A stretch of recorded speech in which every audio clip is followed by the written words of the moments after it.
Advanced Oh, philosophy memes. We have made good memes. Advanced philosophy memes. Base fucking memes. Advanced philosophy memes. We have made good memes. Advanced philosophy memes. Base fucking memes.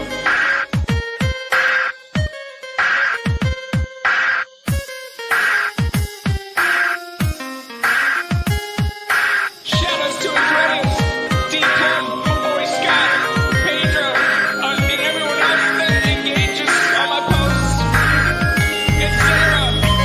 Keep it up, man. You'll get there someday. And everyone else from Great Memes.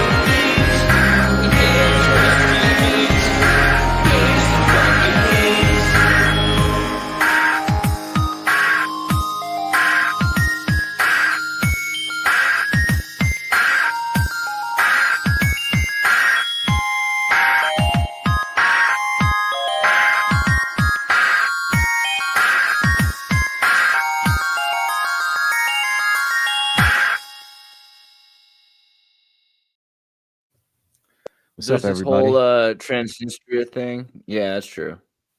Have you heard about Transnistria? Do you guys know what Transnistria is? Transnistria.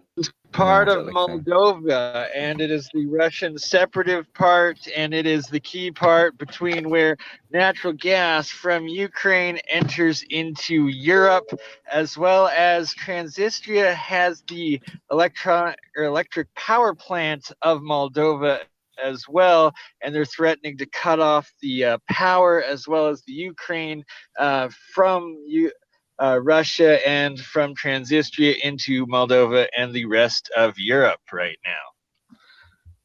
now. 10 points for Gryffindor. That's exactly right. Here's Moldova. Here's Transnistria. It's this little strip of awesome between Moldova and Ukraine.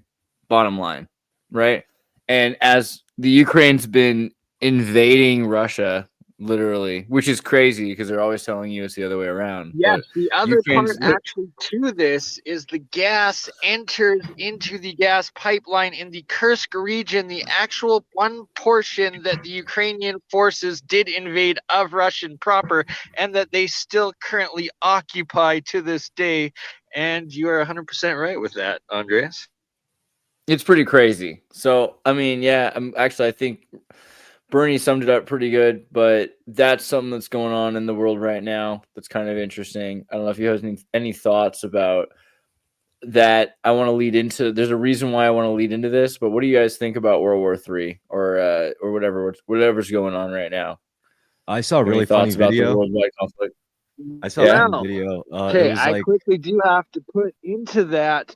There's the, I believe, Baba Yaga or Vaga Yaga prophecy from 100 years ago, this Russian prophet that claimed that Damascus would fall in the year of the dragon, and last year was the Chinese year of the dragon. Damascus fell, and the prophecy is that it would trigger a new holy war, and the fact that both Russia and Iran pulled out of Syria, and now it creates Israel versus Turkey versus the US and the Kurds, which are all NATO allies, and that is a whole new religious war that could be the potential of leading into World War III. It looks All right, like you- an all right, anti-Semitic that's- meme. I know. Well, anything Slavic, really, it's not their fault. Maybe it is. The point is, let's get back to that. I wanted to hear what Chris had to say. Sorry, Chris. I know you're. Look how Chris is just like holding it together. no, Patient man. But what no, were you about to say? the only thing I really saw last thing on the Ukrainian front was when I think some Ukrainian drone operator was like in his first person view, and he flew past like this North Korean pair of soldiers, and he actually got like them to shoot each other, and I was like, wow. So Oh my god. so that's how things are going for Yeah, them. what? I guess. Kurt, what do you think about the idea of like UFOs and sightings during like Christmas light shows? They're great. What can I say? More of them. Exactly. I demand more of them. Hope you're all doing well. All right.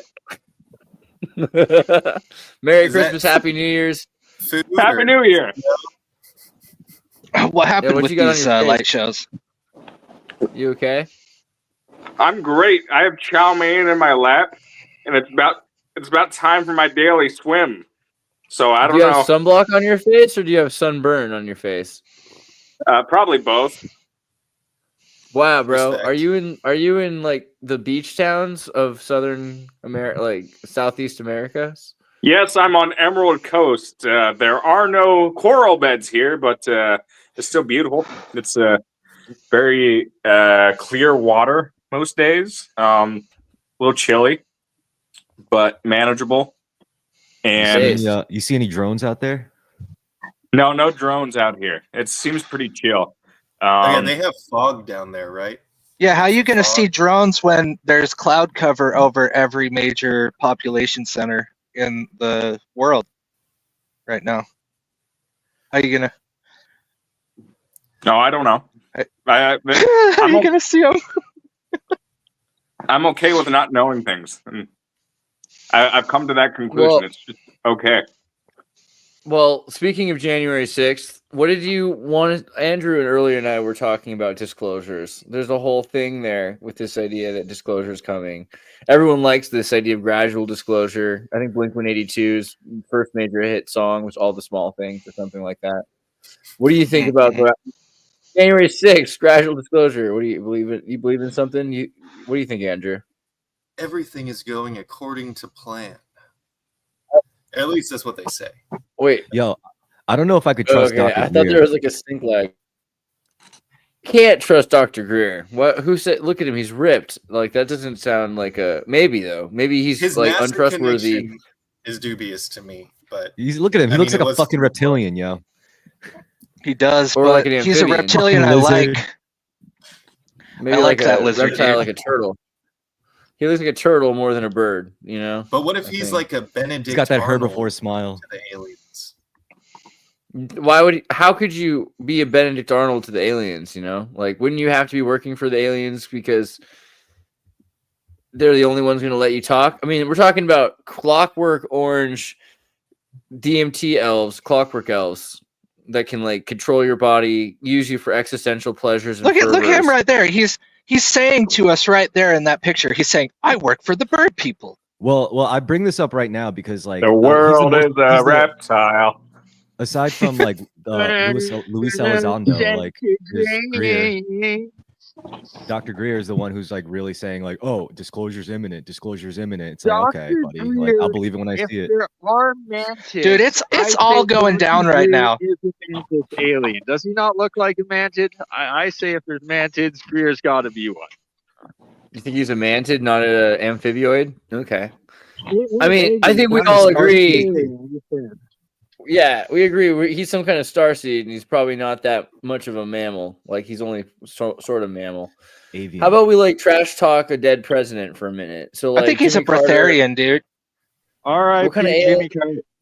What kind of alien was Jimmy Carter? Because I gotta say, everyone's all like, "Hey, he's the nicest guy ever," so we should just like not talk smack about the fact that he destroyed Iran, destroyed the lives of like all. I mean, if you're a feminist, shouldn't you hate Jimmy Carter? How about that? What about that? I don't know. I feel like women in Well- Iran should hate Jimmy Carter. Aren't we glad he's dead? Shouldn't you be glad he's dead just because look at him right here? Don't I you don't want know, him to man. be in It's a better like- place? Like A ragging better on place than that? Ragging Oh, on you a got that guy- right. Ragging on a dead guy just seems like low hanging fruit. You know, like where's the sport in that? I'm not trying to rag on him because he's a dead guy. I'm actually saying, like, aren't you grateful for him? Like, because like anything better than this is horrible. I'm ragging on the fact that they let him get to this point. Yeah, please Oh just my go. God. Just go, dude. Dude, it's Go so fly. screwed up. Go on. All right, maybe Fly. you're right. Everyone's like, let's be nice about Jimmy Carter, Nah, I don't. but I don't really honestly want to don't rag on know. him for being Oh no, Jimmy Carter. I'm It's just saying that it's a he good was- thing, dude. Like die. Because look at that. That's just sad. You're right. I don't know anything about Jimmy Carter other than I don't really. I'm not Like a saying thing? so. now. So that's the thing. Like the fact that people only know him as the peanut farmer and not the reason why there's no secular Iran. There was a point when there was a white revolution, it was called, in Iran, and women were. You have to. I showed you that video just now. I should go back to it. Women were allowed to teach, go to school, wear jeans. Like this is what it was like in Arabic countries, not just in Iran, but in Egypt, in Afghanistan. It was just like girls were going to school, things were fine, right? And then because we didn't support the government infrastructure that we'd essentially created through they all look public like Wednesday colonialism. Addams. I heard that they were kind of bitches about the petrodollar, and so we couldn't have that. You know. I mean, It's all about I guess you're right. That could be like the justification. They wouldn't just get with the program, you know. If they would have just got with the program, they would have been able to keep their civilization, you know, being all cool. But Nah, like they wouldn't just. What had to happen is the cabal clearly needed some bodies for their intergalactic slave trade. So they were like, you know what? Iran is ripe. We should fuck their country up and make a bunch of kids disappear. And They are very, very pretty. And Trump's like, I want I mean, that alone. you can just a woman in Iran cutting her birthday cake in 1973, 5 years before the Islamic Revolution. Like, I don't want to go to jail, so America, Trump, you should attack Iran. So that's a that strange looking happen. cake. It's a sad cake. It's a flat. This is ass. literally a Handmaid's Tale. It might be a fruit cake. I don't know. I mean, I feel like I blame Jimmy Carter for Iran, for Islamic fundamentalism. I know it's not completely his fault because in some ways it's just generally an American colonialist responsibility. But we had such a strong military industrial complex that we essentially shattered during the Carter period and allowed for corporatist terrorists to emerge in the 70s. It's totally his fault, right? But maybe it's not his fault because it's the CIA's fault, and we're saying this is because Bush Sr. was the director at the time. It's the lizard people and Bush Sr., dude. It's the trilateral. I agree with that. Fun people and you know all that. It's those people. 2025. I'm just gonna believe implicitly implicitly every conspiracy that ever comes to me. Yeah, lizard people. One, you bet. Well, like, God what damn kind right. of Jimmy Carter spent the rest of his life? Jimmy Carter. I know this is like the most unpopular thing to say, like, but screw that guy. And he spent the rest of his life building houses for people. This is the major justification for defending him. It's like, well, he spent the rest of his life doing philanthropy, painting houses for the homeless. Like, what kind of person does that? If they, I mean, doesn't that kind of scream that he feels like he has to repent for so much? Like he's trying to do something to make up for his life so bad. He was president, and now he has to. You know who would do something like that? Tell us a little bit. It's Jerry Sandusky. He would do something like that. I would do something like that. If I did evil shit, I would try to build something. Go Penn State! They want a bowl game. Go Penn State! You know, I never thought they would recover from Jerry Sandusky, but they're proving me wrong. Oh my god. Well, yeah. Go football. I love sports and entertainment. They're the solution. There's only one solution, and it's sports and entertainment. I'm sorry, Football I'm ruining is the like show. a new religion. Football's No, actually, it lays super deep into something I wanted to talk about, but I was gonna wait. Like, we're going into that in like the next subject. So, anything else you want to close out in this point before we like move on to nationalism? Yes, I wanna ask Kurt how he feels about sports and entertainment. I think he has some strong feelings on it. No, we can move on to the next thing. It's all good.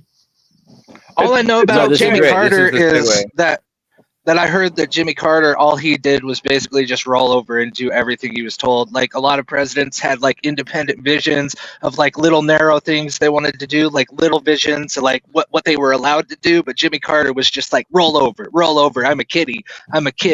You know, like that's all I know about him. It's so hard to train. Anyways, so he's like proto Biden essentially. Maybe this is foreshadowing. Exactly. Yeah, Biden was like Exactly. a lapdog. Biden pushed Carter hard. I remember that much. Yeah, he's a shit too. So freaking just to put a little bow on it, I know the NFL is classified as a non-profit because it's like I don't know, is America's modern religion, and we know how religion can be a tremendous tool to sort of get people to control people or whatever, and now we have the Travis Kelce, Taylor Swift sort of that model for the classic American sort of couple or whatever. So maybe they're going to pivot that and do like in Iran 1973, but in the U.S. 2025. I don't know. I think we're headed into something like that. I mean, obviously, a declawed Iran is not as good as a Iran on a leash. You know, like if you have a nuclear Iran, but you can control Iran, then you're happier than having a weak Iran. You know, this idea of having a nuclear Iran is actually a benefit for Israel, because Israel is this tiny little country. It's the size of Connecticut. So, with not that many funny people. thing about that, we have nuclear Right. Iran. I've got an interview coming up with Mehran Keshi. He's a third generation Iranian nuclear physicist, and he currently claims that Iran has already gone nuclear and that they supposedly have up to 30 nukes already built. And you top that in with their hypersonics, and that their last missile strike, how they were able to, beat both the American and Israeli anti-missile defenses. It's Yeah, hopefully actually, they don't get into war, because I mean, the aliens. Yeah, how do these countries Exactly. use their nukes in the first place if they keep getting disabled by fucking UFOs and shit? Well, There we go. that's cool. Okay, so thank you. And Andrew was bringing this up earlier about January 6th and how there's supposed to be September 3rd, January 6th, several of these events that have happened earlier this year. There's something December 5th or whatever was that, December 3rd. All of these UFO sightings. And the craziest accusation was that the New Jersey UFOs were from Iran, right? And so that would be cool for a lot of reasons. But such disinformation, because if they were Iranian drones over U.S. military bases, they would be shot down. Like, there's just no way. Iran can keep control of Syria. How is it sending these drones that the Americans take down? Calm down. What were we talking about a minute ago in terms of Iran birthday cakes? We were talking about 1973 and 1976. Here is the 1976 Tehran UFO incident. A radar and visual sighting of unidentified flying object over Tehran, the capital of Iran. The incident is particularly notable for its electromagnetic interference affecting aircrafts near the UFO. Two F-4 jet interceptors independently lost instrumentation. At the time, people thought that this was the United States. However, from all the documents we have, it looks like this is something that was not done by the United States. This is something that they were investigating. Maybe themselves. it's Iran paperclip. In the future, for sure. 1982, a summer of 1982 in Isfahan, a large reflection of an object was seen by thousands of people in the sky. 2003, two tourists saw a yellow, white colored UFO would be in the the guy sky. to talk to, because he claims to have made plasma orbs. So my thought is that Iran does, in fact, have some sort of UAP, UFO, and they could be different technology, that they have a number of Tehrannian citizens who have been living in the United States, particularly on the East Coast, and that there are dirty bombs in the United States that Iranians have control of. So this is the major play of exchange right now that's going to say, hey, United States, we have essentially, how other countries are brought to the table by having a nuke. That's why North Korea exists on a map and has to be listened to, is that they have a nuke. So having dirty bombs that are potentially in the United States already, controlled by drones that are not controlled by the same technology that we have, because they might be built on spark chips from the Soviet Union or from Russia, rather. There's all sorts of different ways that they can make an AFU, what's it called? UAP, no. Oh, so many acronyms that are getting stuck in my head. What's the name of the chip? What's the name of the APU? The NPU.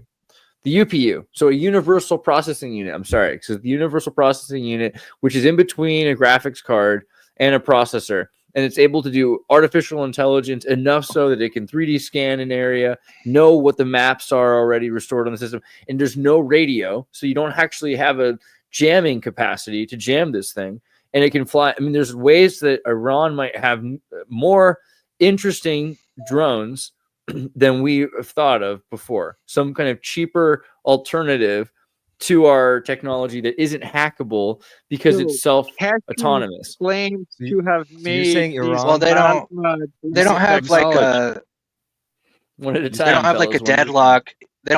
They don't have like a deadlock in their science programs and their universities and stuff. Like not letting people come up with real science and shit. And it's been like a long time since the 50s, and a lot of things could have been discovered in that time, and they aren't going to necessarily in every single country just be like, hey, check out the discoveries we're making, look at the discoveries we're making, guys. So who knows what people could be up to that we're just not aware of. And like new technology and new science is discovered all the time that blows our minds. So how can we really predict what any one country is going to be able to achieve? That's just my thought. I don't know what is going on, but I don't know. I think the electromagnetic element is really telling, because a lot of the stuff we've reverse engineered seems to be nuclear. So, and there is sort of like a regional connection to being able to harness that sort of energy. Isn't that sort of like Mesopotamian battery thing? I'm butchering it, but I'm sure Babylon battery. There we go. Dude, they could have some crazy ass caves we don't even know about. They could have like, you know what I'm saying? Like we just don't know. Iran's caves. But Chris, what were you saying? I don't. It's plausible that I'm saying like Iran does artifacts. have, Sorry. that Iran does have this like crazy otherworldly technology that we just really can't like engage with. But I don't know. I don't know if I buy it, but it's definitely possible. I would say it's. Just, I can't believe Iran would be able to outdo like some. But it doesn't have to be. It doesn't have to be. Okay, so it could be that. That's totally true. It could be an advanced technology. It could be. But it could be an advanced technology. Hold on. The way Chris is describing it, it could be like some alien breakaway civilization technology, but it also doesn't have to be. It could also just be some technology that's outside of the box thinking. So, for instance, using a pencil instead of inventing a gravity pen, right? The way NASA and the Soviet Union competed, there are sometimes solutions that are so simple that we wouldn't think to do them because of the technology. For instance, the nuclear program, the Third Reich could have created nuclear bombs before America did, but the way they were thinking about it was they wanted every single atomic reaction to go off. They didn't want any. It's kind of like having ping pong balls hitting mousetraps, and they wanted every mousetrap to go off. And they were thinking in the math, they're going to have so many ping pong balls, aka uranium 238, that they would have to use in order to make these catalytic reactions. But what the Americans realized is you didn't have to have 100% without entropy. Just any amount of explosion at all is going to be a crazy explosion. And that's enough it's not useful necessarily for a sustainable reactor, but it's something useful for a bomb. And the Germans completely just kind of overthought that. They were thinking, well, it's not precise enough, but it's just that kind of thinking that says, I'll put I'll clean your arm with alcohol before giving you your lethal injection. Execution, Yeah, but I just want to know, like, also because I don't have any firsthand experience with these unidentified flying objects over our country, so I don't know. I mean, maybe if seeing it firsthand will give you like different insights. I wish I Do you know what catch one of these things. Do you know what a dirty bomb is? Also, like a neutrino bomb. Do you know what that means? So, like a bomb that doesn't explode necessarily, could explode. But neutrino bomb and dirty bomb are two different things. Yeah, but generally, this idea of a radioactive device that will leave radiation for a period of time, killing everything, and then not actually destroying the buildings, right? So you could put off a dirty bomb in New York City, and most people would die. So it's kind of like bomb kills through kind of like a chemical. That's slow radiation, but a neutrino bomb is a one-time blast where the neutrinos go through all solid matter, but they dissolve and liquefy or destroy all cellular life. So that's like on a level of exponentially above a dirty bomb, but the dirty bomb will leave the area and the land radioactive afterwards, where a neutrino bomb will not. It will just kill all life simultaneously in the area that it goes through. Well, that's a good point, that a neutrino bomb will actually vaporize the life itself, and you'll end up with powdered sulfur, essentially, like a pile of salt left over, like the Pillars of ash salt. Yeah, I was just about to say. Yeah. But a dirty bomb, what it can do is you can use a radioactive material that will have radiation that kills everyone. They might not turn into pillars of salt. They might just fall down dead from horrible radioactive burns or whatever. But it has a half-life. The interesting thing about the half-life is uranium-237 as opposed to uranium-238. Uranium-237 has a half-life of 6.75 days. So only a week, right? So if you can create a neutrino, so you can go up in there and just go live after, right? Is that what you're saying? Exactly. Yeah. So you could drop a uranium-237 dirty bomb. It would leave a bunch of piles of bodies everywhere, but after a week, the radiation would be gone, and you would be able to move back in exactly like Colin's saying, right? Completely wipe out. Yeah, there definitely seems like there's something about that there. Well, I personally, and it may just be wishful thinking, I don't think that I think that the nuclear option is going to be sort of like Chris was saying, they're not going to let it happen because we're sort of at a inflection point. Exactly. There you go. Thanks, Chris. Mind reader over here. But it's mad, and everybody is mutually assured destruction if it goes nuclear, essentially. Yeah. Well, that, but also because the aliens are going to be like, nah, you didn't say the magic word. But on the off chance, I have a theory. On the off chance, go on. Please feel free to get this book because even if the nuclear thing doesn't happen, there's a strong chance that the electrical grid is going to go down, and this will have all the things that you wish you would have YouTubed beforehand. I'm subscribed to sponsored. I'm subscribed to our preppers on Reddit. That group is so funny. I mean, the subreddit. Print that shit out. Really needs to print exactly. Okay, so can I tell you guys my theory? I have a theory of I'm just putting it together with all of the stuff that we're talking about. So I think that the world has been getting up to some shit in the last about 20 years, and especially the United States of America has really been getting up to some shit.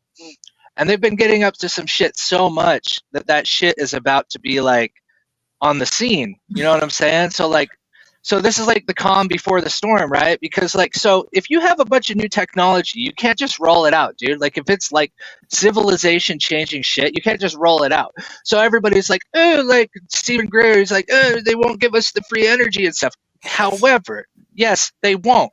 But what if they will? But the thing is that before you roll all that shit out, oh, well, you've got, so if you're in the business of controlling or like trying to control or like stave off chaos in society, you're not just going to like give all these new toys to people. Like as soon as you come up with them, you're going to be like, well, how can I control or mitigate the chaos of society? How am I, so you got to like get little systems.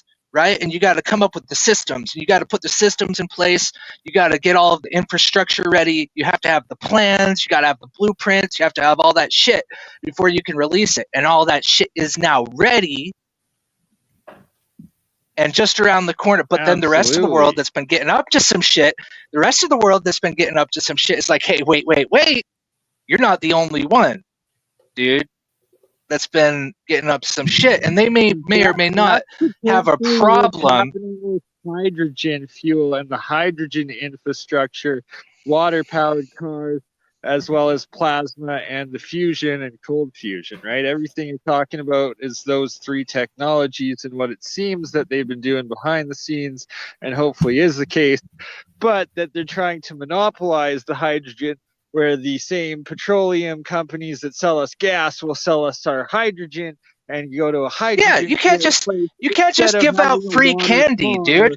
Yeah, that everybody not gonna- can have their own water-powered car that's safer. Well, that's you also can, off the but they're not hydrogen, going and to. you make it yourself. Aw. Exactly. You can either make it yourself, or which they're trying not to let people do, or they have advanced hydrogen technology so far that like the Japanese, the Germans, they all have these insanely efficient, crazy hydrogen engines, but that they're only letting it out in small amounts because they don't want people to figure out that you can actually make your own hydrogen out of water on site, as opposed to the billions of dollars they've been putting into the new hydrogen infrastructure. So they need proprietary hydrogen. You know what I'm saying? Or they need to give you you need to have a key where like if you want your free energy, you have to press a button that they give you, and they give you the button, right? Subscription based. And so it's subscription based free energy. So it's not free, You're paying but for but it. at least it won't pollute the planet the same anymore. So everybody be Exactly. yay, we get the Well, clean energy. Let's maybe set our sails in the direction of a wind that is a little bit more optimistic. So let's just use this as an example. There's a couple places, I'm not sure exactly where because I just saw an article about it. Who knows, it could have been invented by AI. But the story said, and I believe that it's true, there are train stations where you could do a number of jumping jacks for a free ticket. And sure, you're paying for it with labor or whatever, but that seems pretty fair, and if you sort of extrapolate and sort of use that model for access to the 0 point field, which essentially is like an energetic sail of sorts that harnesses energy with zero waste, zero intake, zero exhaust. You don't have to store fuel or anything like that. You're just harnessing the energy that exists in everything. Well, what's interesting is, to me, I mean, the 0 point field is like pretty crazy because, I mean, this is the kind of thing that's like so pervasive. It's outside of just technology. Like this is our very lives, our consciousness, our physical being. Like, I don't think tapping into the 0 point is particularly technology dependent. I think it's also I think it's very linked to like spirituality and like the psyche, because maybe the jumping jacks fucking powers it, and that's why. Yeah, it could be like a motor. Yeah, mental jumping jacks, dude. Yeah, but it's like it's not. I don't think it's gonna be. It's not something you could wrap your head around through just like more cognitive processing. I think you really have to just like clear blockages. Really, it's all emotional, because like usually you have to unwrap your head around it. There you go. Like, because like usually like a person could generally see everything they need to see in any given situation. It's always like these emotional biases and blockages that kind of prevent us from seeing this. It's like, especially with their own lives, like, what am I supposed to do with my future? Well, I don't know. Like, what are the things you hold yourself back from doing because of one trauma or a bad experience in the past? Like, oh, I could never do that. Too many kids called me stupid when I was growing up. It's always just some emotional bullshit. And like, I think like when it comes to 0 point energy and like on a collective basis, it's probably nothing technological that's blocking us from it. It's probably more so like conscious perspective, Yeah, we all just have to hold hands and stand around this magic sphere and will ourselves into a different point in space and time. Yeah, or maybe see beyond our own like place in space time. Like I think back to like, like there's always like these crazy sci-fi sagas that kind of depict it really well, like with the Bene Gesserit and Dune, how they could kind of like coordinate entire prophecies over a span of like many, many, many years if you just have this like collective focused will to do that. I mean, I think that shit is like pretty plausible, if not possible. So Definitely. It's people that the big thing that's got to shift, in my opinion, is like it's just could click into place for business owners, whatever, people that got big businesses already, old money, whatever, all those fucks, all those people. I mean, those gentlemen and gentlewomen, if they would just get it through their heads that if you treat your customers well and you give them good products and you don't fuck around with them, that they will return as customers and they will tell their friends. And capitalism used to be. And then they will get more business, and it will be a self-sustaining business because they won't be fucking everyone over for like quick gains, and they'll have long-term 1,000-year gains, million-year gains. If we could just get that through our collective fucking heads. Well, Excuse they my have to language. they have to see us as people first. and people are generally unwilling to walk through unopened doors. So, someone has to open that from initial peasants door. from peasants to Frenchmen. So maybe this is worth it. Like Vivek Ramaswamy. Oh man. Thing. Do you Oh, guys shit. agree? So, Wait, what's been going on with this? Because I right, saw good. I was hoping someone- the Hyde guy. I saw the Hyde Yeah. guy video, but I didn't know The what he was Hyde talking guy? about. Can I read this? Samil, yeah, you can. But I just want to say Samil Hayid, it's crazy to see him go from like the world's most wanted terrorist to, America's psychoanalyst. Giuliani? Wait, let me Yeah. read this shit. Samil- Okay, so the reason top tech companies often hire foreign-born and first-generation engineers over Native Americans isn't because of an innate American IQ deficit.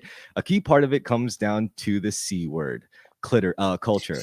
Tough questions demand tough answers, and if we're really serious about fixing the problem, we have to confront the truth.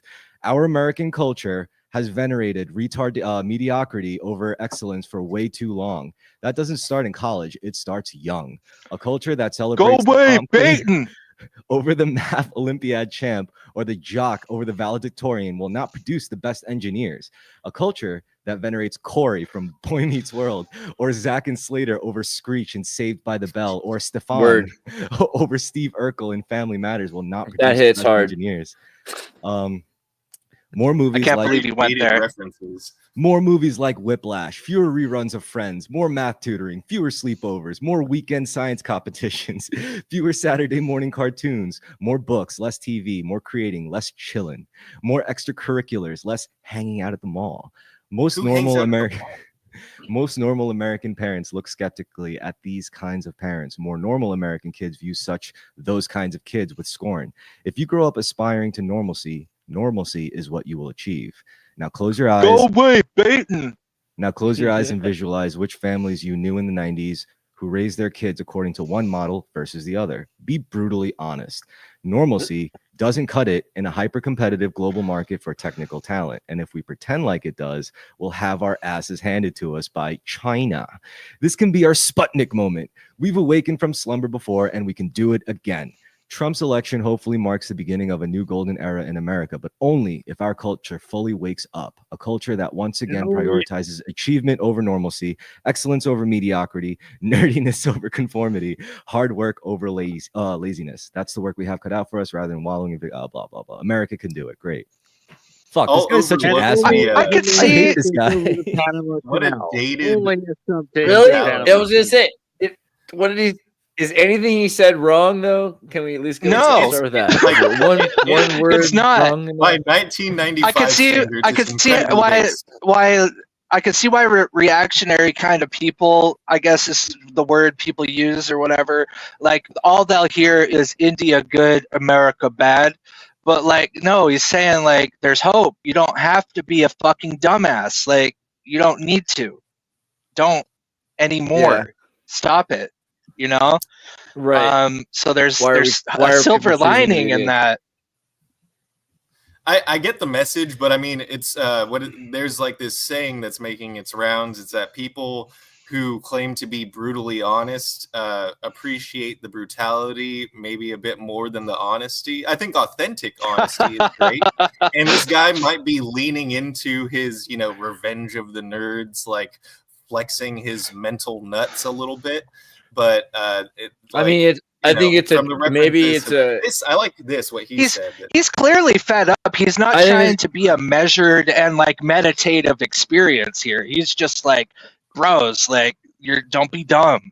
Like he's mad. You know what I mean? Like it definitely comes through. I think it's like people get comfortable at a certain point, and there's a couple things here because we're gonna also have to talk about Sam Hyde, and I think Sam Hyde is important.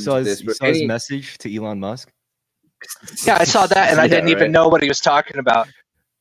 Well, no. all you got to do is go to x.com/Wigger and like you'll find his message. But let's be Wigger real. is Like his let's account name. not assume that Sam High. This is, I think, his version of a schizophrenic break. Like what if Altist just recently had like a fucking meltdown? I think a lot of people are reaching like ontological shock, and it's like manifesting in neat ways. No, he's like he's in his 40s.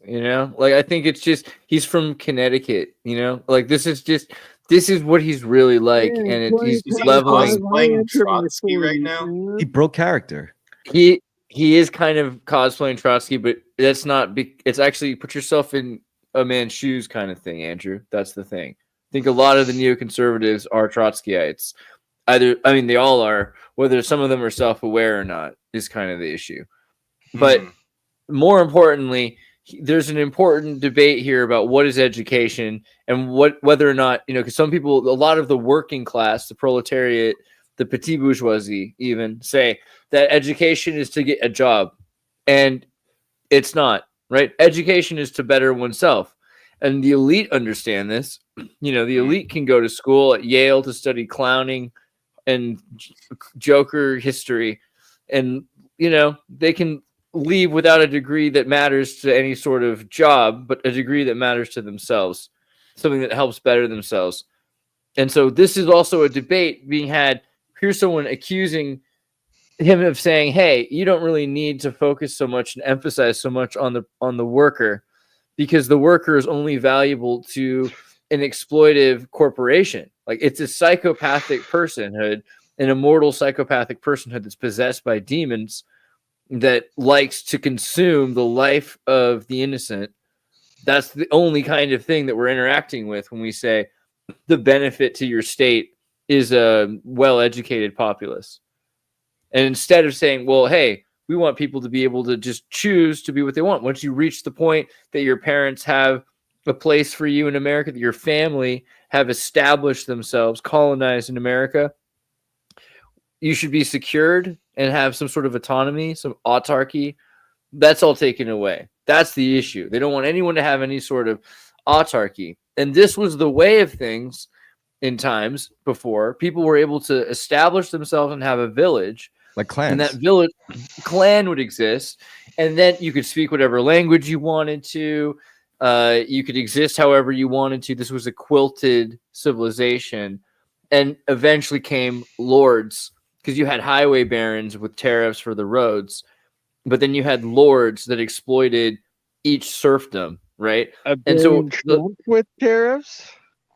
Like, okay, so also for this point, I don't know if we want to expand on that, but we talked a bit about this idea of cosmopolitic, right? Cosmopolitic is the primordial version of globalism. It's this idea sort of the Cosmopolis, a place where everyone can be their own culture. But where do these cultures kind of emerge from? Like America is 48 years old.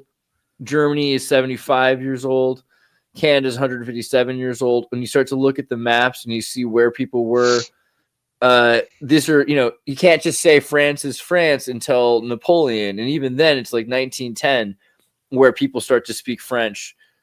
In France, most people in France are speaking whatever language. There's like 30 different languages that they spoke in France, and there are people outside of France and Germany as well. Like these are all completely extremely random regions. Nationalism, along with the football game thing, this is what's created in order to make you identify as this sort of created state, right? Yeah, yo, Colin's passed out. Of course. Oh, I was going into YouTube mode, like forgetting I was actually part of the conversation. You know what I mean? Like this is how I roll when I'm alone. Yeah. No, but Andreas, I hear you though. Like, I don't know. The question is like, yeah, they could take away the means, but do you think they could ever stop humanity from clanning up whenever the need strikes? well, that's kind of the thing that's crazy. It's like all of these ideas, like it's never worked yet. So even in Italy, it's like the 1960s that they start getting more than 20% of Italians to speak Italian because of television and things. So it's only in the last maybe like 60 years, 50 years that we've gotten to a point where really there's identity politics that actually exist the way that the state wants them to. Well, that's Where probably you like identify. that's probably like a reaction to you. Like you're right. It's like maybe it's because it's like an existential reaction. You know, like maybe these cultures are like accelerating their viral nature because they feel it. They're like, oh shit. Maybe these cultures have like an intelligence of their own, and they feel that they're dying because of a new world order being formulated, globalism and whatnot. It just, I don't know how long it can really last that everyone speaks the same language and acts the same way, because it's such a new idea for such a long time, even into the 20th century. It was hundreds of languages being spoken in China, right? And the borders and everything were moving around. And so even just the idea of like a modern state, these are completely new ideas since Napoleon's time, since America. Really. Tower of Babel. What about the Tower of Babel? Yeah, I was just you said this shit I was saying. Yeah, Tower of Babel, Right. dude. Like maybe it's a good thing to all speak the same language on another note, but maybe it's not because it led to everybody getting fucked. Well, look, if leading everybody to can the, communicate and cooperate, opening of the, what do you call it? The whatever that moment of singularity, the singularity moment, and singularity. Well, it'd be speaking one world language, and that we're getting to the power of God or the singularity of creation again, and reaching that point. Do you think here's where that gets the dangerous. Tower of Babel is another version of Atlantis? I've always kind of like felt Yeah, like they're like probably. mirrored stories. I was think thinking so. the tower. That would make sense.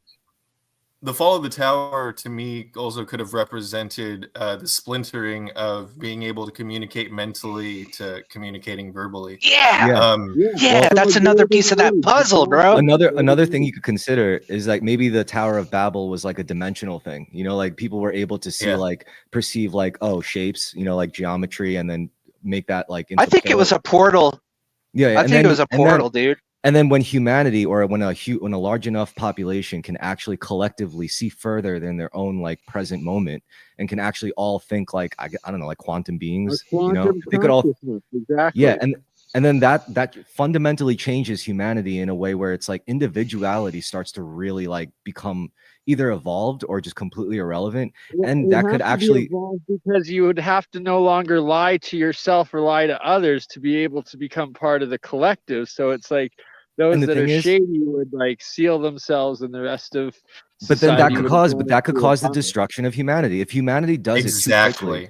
it too quickly, But and the leaders. here's so it could be that those exact people, the people who were sort of weeded out from the hive mind because of their nature, found a way to start this to form their own language. And if you look at it, I hate to demonize money, but since money, sorry to cut you off, Chris, because No. money is sort of like the universal language on this planet right now, because it's a tool that enables us to communicate and to cooperate at like a really big scale. You know, there is that ultimate one sort of, you know, there's a translation or whatever of like converting currency from this to the other, but with like digital currency and even real currency all being digitized anyways, that seems to be the new universal language is commerce. Well, if And you who break down- controls the commerce, you know? Well, if you So- break down commerce, then really fundamentally it's energy, because that's like the most basic unit that we could possibly like actually make use of. It's all energy, because especially if it's digitized, then it has to run on some kind of like electronic system, and in order to sustain electronic systems you need energy, and it's all really going to just boil down to like resource allocation, which is energy allocation pretty much at the end of the day. So I have this Yeah, weird people were- idea. This is kind of like left field, but kind of going back to what I was saying earlier, and we were saying earlier, is that so like I've always had this weird idea for whatever reason. I don't know if I heard this anywhere or if it was just something that I imagined or whatever, but it seemed cool. Is that like what if Atlantis and what if the Tower of Babel were the same thing, kind of? But like, what if the Tower of Babel, instead of trying to build like a tower physically to heaven, Like what it was is that so everybody's working together, everybody's advanced or whatever, and so what I think is that they built like some sort of like technology or maybe a portal or something, and what happened is that it was a disaster. Like they lost control of the technology, whatever it was, whatever the magic was that they were working on together. Like all of society, like they were like working at this goal, and they were working towards it. They were really into it. They were really excited, and they were working on this thing. Like they were trying to like unlock some next level shit, and I think it blew up. Like in some way, like I don't know if it blew up spiritually, if it blew up physically, or what, but I think it led to a massive disaster. And like so everybody was at the peak of civilization, at the highest level they could have ever been, and the hubris of it all, and rushing towards progress with no thought to like what could happen or what they were doing, just progress for progress itself, led to a disaster. And that's what I think those stories are talking about. And maybe it's kind of a Yuga cycle thing. Maybe they're not the exact same situation. Maybe this is just something that happens or tends to happen sometimes. But if you think of like the timeline of humanity, like how long did Egypt supposedly exist? Like 3,000 years or something like that. And like we came up with all of this shit in the last 100 years. And people will try and say that in that 3,000 years, they didn't have a segment of time where they came up with some cool magic shit. Like not once. Like the records were never lost. Like bullshit. Humans were not retarded just because it was the past. You know what I'm saying? So that's just some thoughts I have. Well, I think it was Dr. Ian Malcolm, if I'm not mistaken, who said they never stopped to ask. They continued. They did something, but they didn't stop to ask why or if they should. So progress. Well, for progress, I mean, according to ancient texts, like the real straw that broke the camel's back was when they started fucking around with DNA, like splicing animals together, or like chimeras and shit. Yeah. So this is what I'm just saying. If you look at like house cats, we can't hear you very well. I mean, cats are pretty weird. You know, they have like lizard-like eyes. They function kind of like slinky like snakes. They could climb really well, and they just seem to have perfect instincts. And on a mystical level, like apparently they could see like more frames per second than the human eye can. So yeah, maybe cats are like a byproduct of like some ancient DNA fuckery, you know, like using like some magic. You know, I'm totally convinced that's true. Dude, don't say that. We've talked about cats. We've talked about cats here and there. Don't say that. We've been talking about cats. This has been like a progression over the course of doing the show with you guys, man. And now I'm totally convinced, dude. Cats are like an Atlantis chimera. Yeah. They were at the very least selective breeding, at the very least. Revered in Egyptian times, and they claim that, you know, cats and dogs see different energy portals. Cats negative, have you guys, dogs were positive. Bro, have you guys ever seen a cat fight something that wasn't there? Like they will fight all the time, something that is not there. They are seeing it and they are fighting it, and it's an energetic fight. Like they're locked in a battle. Have you ever seen this shit? Hold on, this loops perfectly into. I shared about the red laser theory as like a visual, a window into another dimension, but that you could only see on DMT. Do you see where I'm going with this in cats? Yeah. The red laser portal. Keep going. Keep going. Cats they're always trying to catch what's in that red laser. You know what I'm saying? Yeah, absolutely. Ooh. They're on a permanent. Dude, they don't like that laser at all. They don't like that laser at all, bro. Cats chase plasma entities, maybe. Dude, in the where was it, in Peru? Plasma cats, entities? Don't they chew? Shadow they chew people. It's shadow people, ayahuasca dude. Root. The what is the big cats in Peru? I think they're jaguars. So I used to have a shadow people infestation. You gotta stop twisting that chicken bone, dude. I used to have a shadow people fucking infestation in my basement in West Jordan, Utah, back when I lived there. And I would, because what I would do is I would be on my computer until like 3-4 a.m. and my computer's flicker rate would like start to fuck with me, and I would see out of the corner. I would leave my door open, and like out of the corner of my eye was my door, and I would see these shadows come and peek in, dude. And then every once in a while, pretty close to that occurring, I would see my cat start freaking out on something that wasn't there, and I'm like, is this related to the shadow I saw out of the corner of my eye? Because I know I saw something come in through the door like this, like they'd come in the door like this, like I'd be just watching my computer, and out of the corner of my eye, this is what I'd see.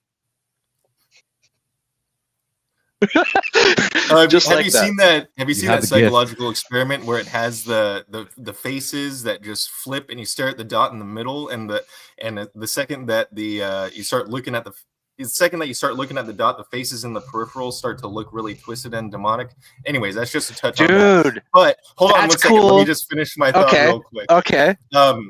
The same way that a three-dimensional object would cast a shadow, a two-dimensional shadow, wouldn't you say that a higher dimensional being would cast a shadow on ours? Yeah, that's what So we are. there's always this negative connotation. Yeah, that too. But there's always this negative connotation of the shadow people or whatever. They were nice. They were nice, dude. Well, they weren't nice, but they weren't mean, okay? Can I tell this story? I'm sure there's polarization in the higher dimensions as well as, yeah, go ahead. Okay. So like they were not, so I was like, ooh, shadow people, demons, oh, scary, ooh, they're bad. And I'm not sure if they were the same things, okay? But I used to take Ambien because I had an insomnia for a period of time. And so I took Ambien, and my brother one time, he was like, dude, take the Ambien and just don't go to sleep. Trust me. He's like, look at the wood on your bed, right? So I'm just like staring at the wood on my bed, and I'm like waiting for the Ambien to kick in, and it starts to like ripple and bubble and shit. And like I'm looking at the wood like bubbling and rippling and shit. So I got like obsessed with that because it was so cool looking, right? Like I was obsessed. And so one night I took like double the Ambien, and I stayed up, and I'm looking at and I'm like, what else can ripple and bubble? What other things can I look at, right? So I go from the wood grain on my bed, and I'm like looking around the room, and I start looking at my wall, dude. And my wall was rippling and bubbling and shit. But then I noticed like this little shadow thing on it, and I kept looking at it, and I kept looking at it, and it started to like become a shadow shaped person thing. And then I'm looking around, and by the time that I noticed that, there's like 18 of them on my wall, dude. And so I'm like looking at them, staring at them and shit. And they had like, one of them had this little mouth. Like it was like a two-dimensional creature on the wall with this little fucking weird mouth. Like it kind of makes me sick to imagine it because it was so weird looking, but it was like a little sideways mouth, like this, and it wouldn't make any noise though.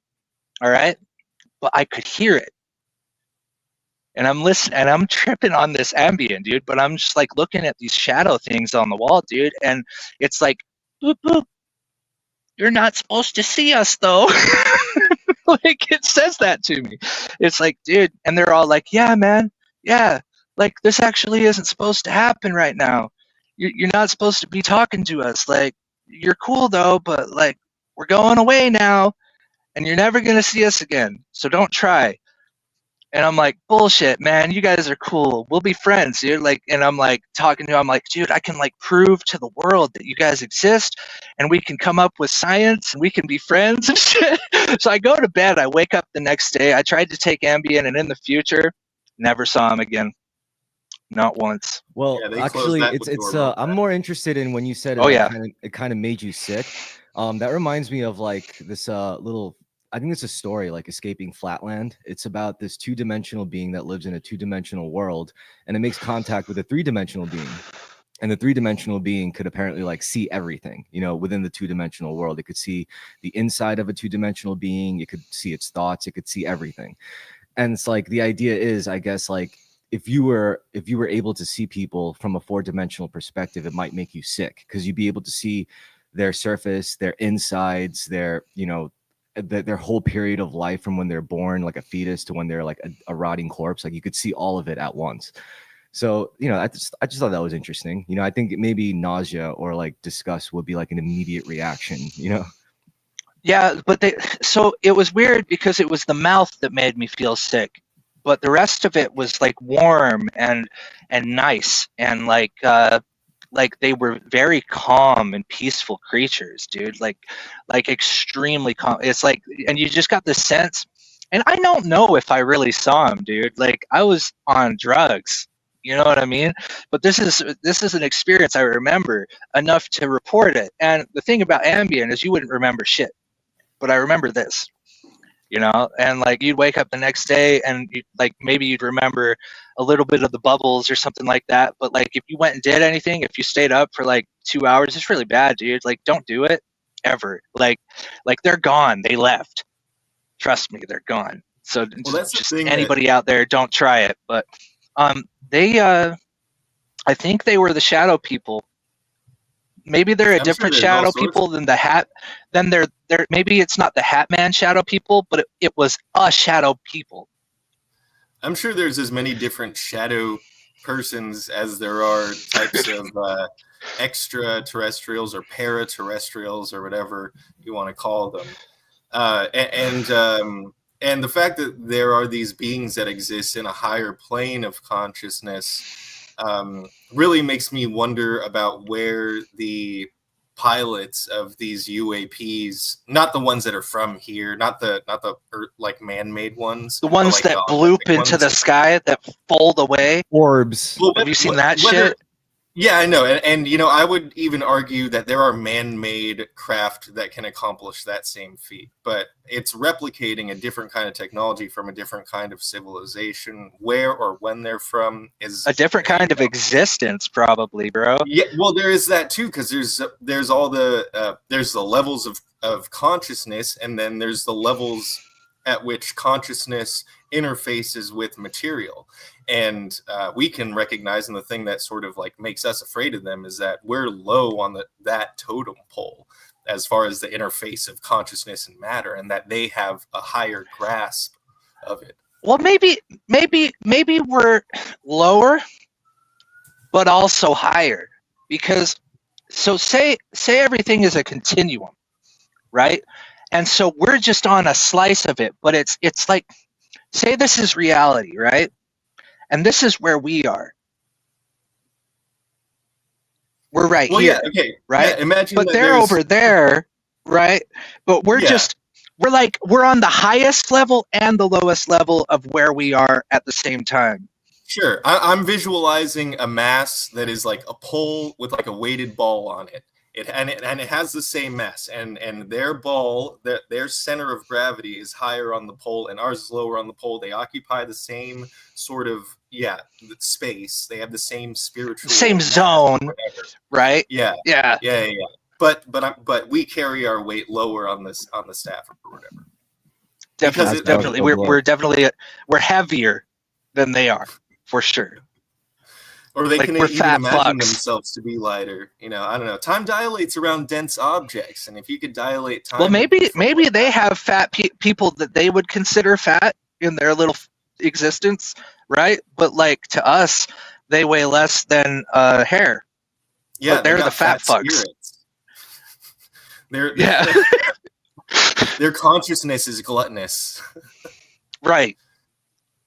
Yo, did you ever hear of the story or the books, the series, The Three Body Problem, Dark Forest, and I think it's Death's End or something like that?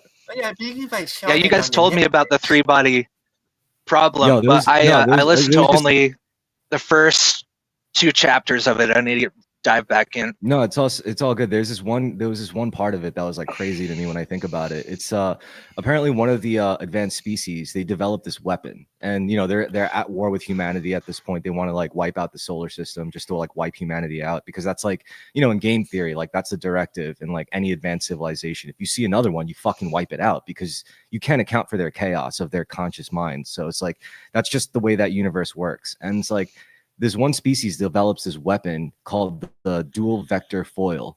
And what it does, it's like the size of a business card or credit card, and they launch it into the solar system. And what it does is it turns all matter that it comes into contact with two-dimensional. So we live in a three-dimensional plane. So what it would essentially do to our solar system is just flatten it to be at like as thin as a slice of paper, thinner. You know, so it's like the species that launched it, they knew that if they launch this, there's no stopping it, that the entire universe will be engulfed and eventually become two-dimensional. So they themselves had to make themselves two-dimensional to be able to, you know, like have a contingency to survive that. And like that's like next level fucking cosmic horror. And that was like crazy. So that's what I think about. You know, it's like apparently in that universe, in that series, they were like, the universe used to be 4-dimensional, but then someone launched a dimensional collapsing weapon to make it 3D. And they said, wait a minute, was there a dimension before that? Yeah, before that, it was a 5D universe. And they launched a dimensional collapsing weapon. And it's just been going collapsing ever since into like denser and denser states. That's a crazy series. Like I didn't even read the whole thing, but I just like heard some concepts. I was like, this is crazy shit. This Only is a riveting subject, but there's breaking news right now in the last 15 to 30 minutes. A Tesla Cybertruck. I had a feeling about today. Into flames outside of Trump Hotel in Las Vegas. Now, this could just be an amazing publicity stunt of sorts. It's sabotage. I put a link in the. I put a link in the chat. Yeah, I saw a picture of that. It's just weird. It's weird to me. It's poetic that it just happens to be right in front of the tower's door. You know, like on the video I saw. Maybe it's a different one from a different angle that you're showing, but it's just weird that it just happens to be parked right in front of the door. You know. I mean, they are prone to blow. I mean, any car is a bomb essentially. So. Yeah, don't say the B word on stream, okay? It scares people. A BALM hurts bees. That's right. The car, if you rub a car on your lips, it will lubricate it if you get to the right spot. Anyhow, yeah, no, Elon Musk's brand of car in front of the poetic blowing up in front of the Trump Tower. Like, come on, you know, in Vegas too. It's very poetic. But what does that signify? That Trump will stand and Elon will explode, or that Elon is making a veiled threat that will not threaten Trump? How does the poetry sort of like as above, so below? I think I think somebody decided to park a car in front of Trump Tower and sabotage it to light on fire, because they're known to do that sometimes in order to have a perfect little sacrifice of the Cybertruck in front of Trump Tower to signal some ominous message that like the Trump Elon alliance is gonna go down, and this is what it's like. Who owns that car? Who's it registered to? That's the question, and you will see. What do you think about the Adrian box in Idaho? What do you guys think about the Adrian Dittman situation? Adrian Dietman, the AI Elon Musk potentially, right? There's this whole thing where he had a conversation with Elon Musk, and it was supposed to prove that he's not Elon Musk, and then Elon Musk has been constantly laughing about it and posting it, and people are saying it's very much clearly him, but then he says it's very much obviously not me. So then what do you think it is?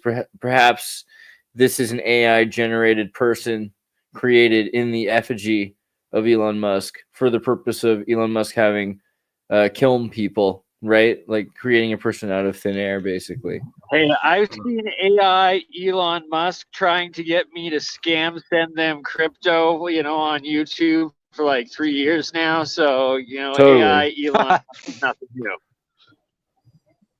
Isn't AI just a form of consciousness turning itself flat so it could be perceived by us, you know, like Chris was saying? I guess in a sense. Well, I mean, it's hard to wrap your head around.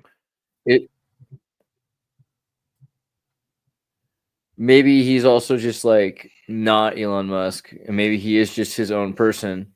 What do you think? I mean, have you guys ever thought about this character at all? Is this someone who's kind of new? So I introduced think to you? this is new to me today, and I was checking it out, but I definitely think it's an AI program. It's an AI voice. It's a really advanced one, but I heard 3 different clips of it, and one of them was a lot more obviously AI than the other one. So it seems like there's been a progression from, because there was a video 8 months ago and it had more pauses in it that are indicative of that earlier AI, and now I heard a video as I was looking into this after you were talking about it, and there was one that was just from like this week or something like that, and it's still the Elon Musk sounding voice, but it doesn't have the same kind of pauses that sort of indicated that it was AI as it did before.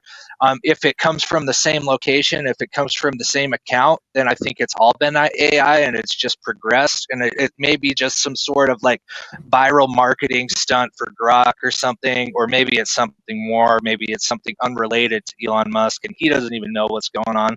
And that's all I think so far. That's all I Rock know. is jailbreaking But itself. If As you were Elon Elon, Musk.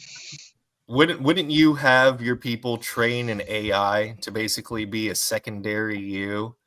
So that's also Yeah. possible as well, because you can model AI personalities off of like data that is produced from a real person. So Sure. Not just even like one person, but many people, and not just one person's profile, but many people's timelines. You know, like, I mean, Andrew, you've been on Facebook since what?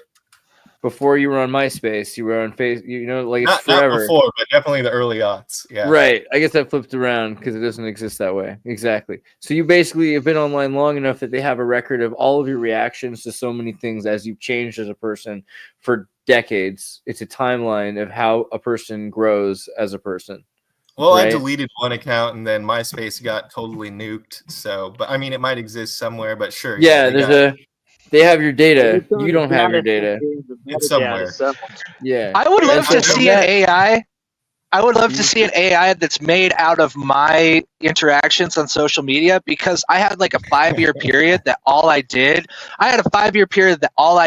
seriously was just say cryptic, mystical sounding bullshit to be a jackass. That's all I did for 5 years straight. Like nothing I said was serious, but was also cryptically serious, like very serious, but nobody knew what I was talking about. And everybody's like, is Colin okay? Like they'd be asking my mom, like, is Colin all right? And she's like, dude, not even Colin knows what the fuck he's saying. Only And Colin's AI schizophrenic bot knows what Colin was saying for the last 5 years. I would love to know what he's been able to piece together. If there is an AI of me, I want to talk to him. I could probably learn things that I have forgotten, that I don't understand. It could probably psychoanalyze me in a way that would be revelatory for me because of just how random my posts were for a long period of time. They were very random. Sounds like it could be a guy. demon. Drug-induced. They were highly drug-induced. Sounds like But a good way to make a malicious entity. Because you said you were just doing that to be a jackass, right? So maybe that intention will also transfer over and just fuck with you and torment you. You're right, but it's weird because I was doing it to be a jackass, but there was a certain kind of level of art to it. Because, I said, I was joking, but I was also serious. Like it was like a strange form of like subconscious. It was like a stream of consciousness sarcasm, but also coming from like my most innermost desires, feelings, and thoughts, like my most secret thoughts, but put into code jackassery. Exactly. Well, you have to imagine a world where, most people don't do what they need to do anymore. Andrew and I were watching that video of the guy talking about people are willing to die for their country. Like, would you be willing to do homework for your country? Like, if you could put that kind of energy, it's cool that you were willing to die for your country, but if you're willing to do homework for your country with the amount of energy you're willing to die for your country, imagine how much homework you could get done, right? And that's actually more beneficial. JFK was full of some amazing quotes, first like ask not what your country could do for you, but what you could do for your country. I think you could expand that to global consciousness. But then also those who make peaceful revolution impossible, make violent revolution inevitable. I think that's also pretty appropriate. And violence doesn't even have to be physical, because the process of growth is painful one way or another. You know, we all experience abstract forms of pain, but that could also lead to abstract forms of growth as well. Yeah, no, JFK, he was definitely based, especially, you know, because he devil's triangled with Marilyn Monroe and his brother. That's pretty based too. Maybe some Eiffel Towers. Yeah, precisely. Well, the point is that a lot of people will use social media.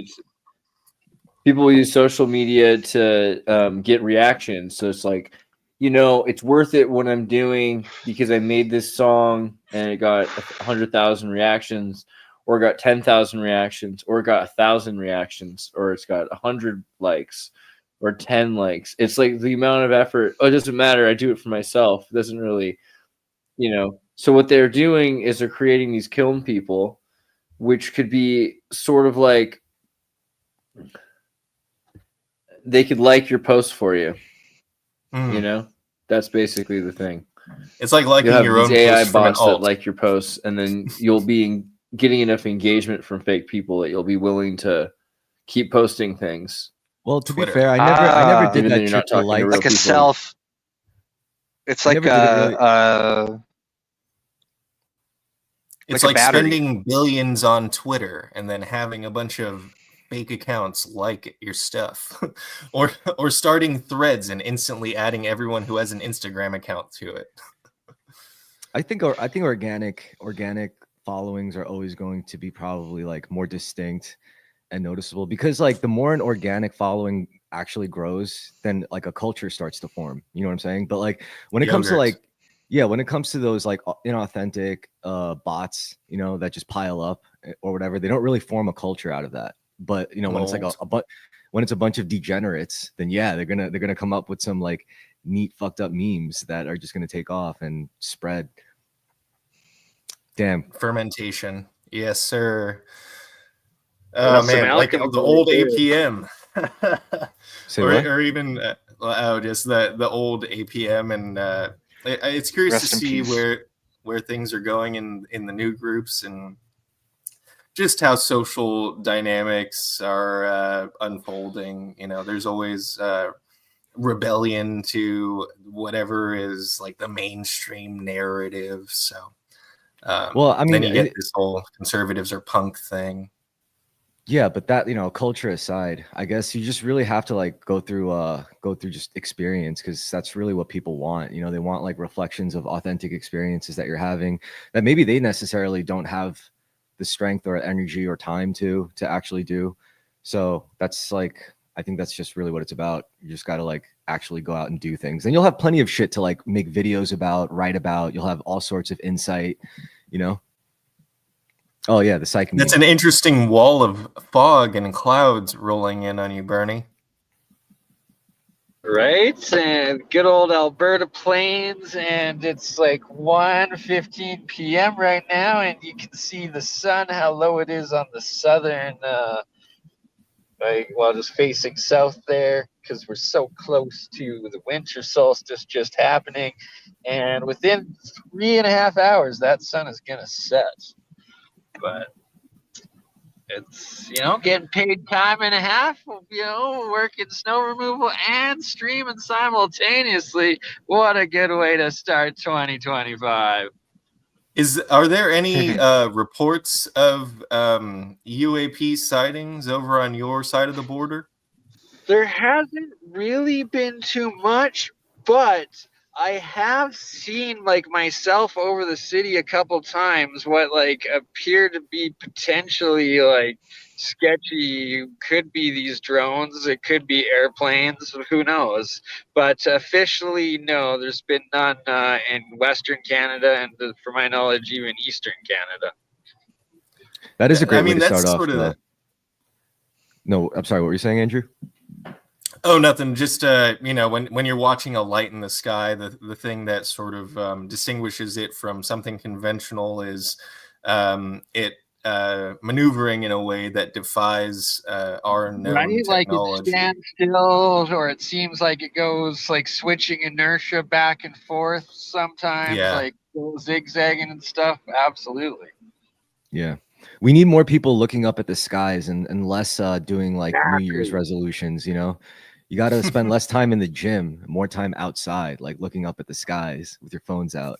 Like I myself, over the years, from being a star watcher and staring at the skies, have seen several anomalous UAP and different potential UFOs and whatnot. And All right, just so You ever seen the color changing fireball orbs?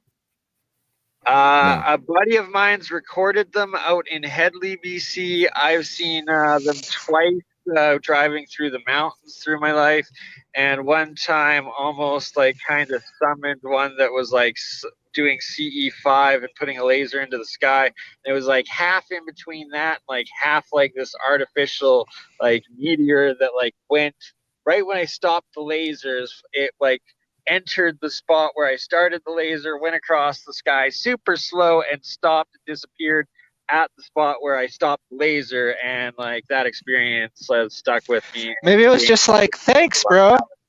Right? Thanks, Like, you gave me a way home. Who knows? But it blew my mind.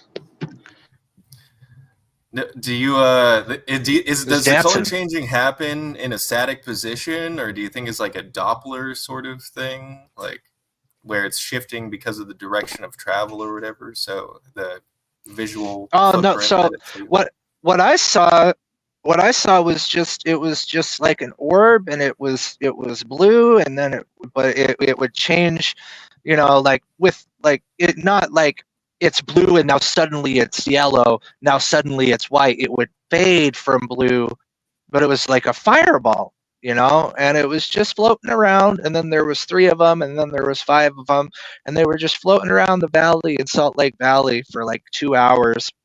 And it was really strange that nobody seemed to talk about it, and it wasn't on the news, because one of the orbs, as I'm watching them for 2 hours float around and change colors and look like fireballs in the sky, and they were pretty close. One of them flew down next to the downtown high-rise buildings, right alongside one of the buildings.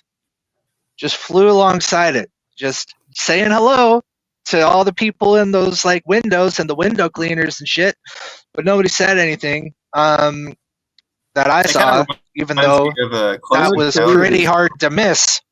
Pretty Honestly, hard to miss. If like, you know, if aliens made actual like open contact and demanded to see like a representative of humanity, I elect Colin. I think Colin should be sent up there to make first contact. I think you would really disarm them. You know, you'd be really like, we're cool, bro. And under Xirtus. I've been trying to tell humanity and them this for the last 15 years, that like I'd be really chill, I wouldn't even cause problems, I'd be like really interested in their bullshit and their stories. You know, they could tell me their they could tell me what they did, how their day was, and I'd listen. You know what I mean? Like, it'd be cool. What people do you think would really not handle disclosure like in a productive or healthy way? Do you think people would actually go crazy? I don't think so. Like, I think enough movies and like different media have been drip fed into our consciousness collectively for us to be like, yeah, aliens. I guess, yeah. Extremists, religious. I think I don't know. Claim their I think some people would straight up go The Last of Us, dude. Like, they would straight up. People they would go lose The their Last of Us shit on us. more if the internet was turned off. Like, you could say aliens, they'd be like, all right, cool, I still got to go to work. But if the internet disappeared, people would absolutely. How would I get through my day of work if I can't connect to the internet? Dude, I'd be like, there'd be a part of me that'd be worried a little bit about what you guys are doing, and then I'd be like, fuck, I gotta do a bunch of stuff for my family. All we have to tell people, if people start to freak out a little bit, all we have to tell, we've unlocked the key here. I think that you've hit on something, Andrew, is that we just have to tell them, you know what, the aliens are cool. They say they like the internet, and they want to make it so it never goes down. That's what the aliens want to do for us. They're cool. The internet will never go down. The grid goes down. They've got a backup for us, dude. Aliens are chill. Well, and if you have the means, I would highly recommend. I still need to learn how to use this. I would highly recommend getting this. And for legal reasons, this is just a prop, but it is a prop of a CB radio that has a 20+ mile range. And That's awesome, man. yeah, no, it's definitely. This is made in China, so I don't know. Extrapolate what you. I feel like that that'll summon your Power Rangers vehicle and then transform you. I hear that if you tune in just the right frequency at about 2 a.m. on a clear night, that you can contact Art Bell's ghost. Yeah, I actually do have a license to operate this, so maybe it is not a prop. Who knows? I don't know. We'll see about that. I hear there's going to be a tariff on that, so if people want to import them from China, they should probably do it now. Yeah, tariffs. See, everyone was talking about tariffs like helping us somehow, and I just knew that it was going to increase the cost of goods exponentially. Bro, the reason they're called tariffs is because they're terrific. They're going to replace tax, according to Trump and Joe Rogan. Apparently, that's Joe how it Rogan used to is go not down. on it. Supposedly, that was like back in the 1860s or some shit. It was all terrific all the time. Is that true or not? What do you mean? People that have access to the goods and are able to buy and sell them through neighboring countries are able to exploit that system to become wealthy, and then anyone else is forced to be exploited by that system. So you can think of it like in Germany, you can't buy all sorts of things. They have all sorts of rules to keep things out so that they can force people to buy German versions of those things. They don't want to lose those German jobs. They want to keep Germans employed, right? But in the process of doing that, then they have to tax out any product from China, which means that you can't basically buy anything that you would normally get in the United States. If I were to get something at Walmart, it could be like impossible to get in Europe, because in America we have, at least up until now, like free trade with China. So all this crazy stuff from China, we could get it into the United States, and we had parity with whatever technology they had in China. Although it wasn't the same way around, because there's all sorts of products from the United States that couldn't be exported to China, and all sorts of products that couldn't be exported all over the world, because we have military grade technology that they say has to stay domestically in the United States as well. And for a while that was true about solid state memory. I think solid state memory is still illegal in North Korea, and a number of countries you can't travel with solid state memory, right? So some places are super backwards because of that. It keeps the technology out. But then what you can do is, like, you start a company in Poland, right, that picks up products from China through Russia's BRICS agreement. And then you sell your products from Poland on AliExpress to people in Germany somehow, right? And so the product's no longer from China. Now the product's from Poland. And then they have a better deal. And so then that country is able to exploit Germany, you know? So that's the kind of the hypocrisy of tariffs, at least today.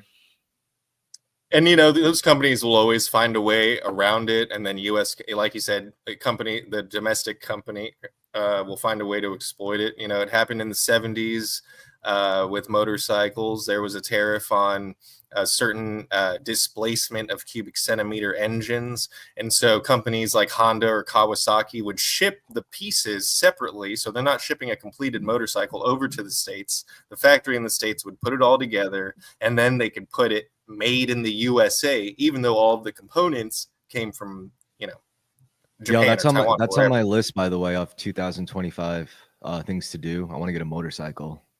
Hell yeah, brother. Yeah. So you're gonna build like a cafe racer, or you're gonna get like a crotch rocket, or I'm gonna get something stupid and cheap, like a learner cycle, something that I won't die on. Get like a street legal dirt bike. I was gonna get a dual sport. Yeah. There you go. That sounds about right. Yeah. You don't need anything more than like 600 cc's, to be perfectly honest. Yeah, something to survive the Mad Max wasteland that we're rapidly heading towards.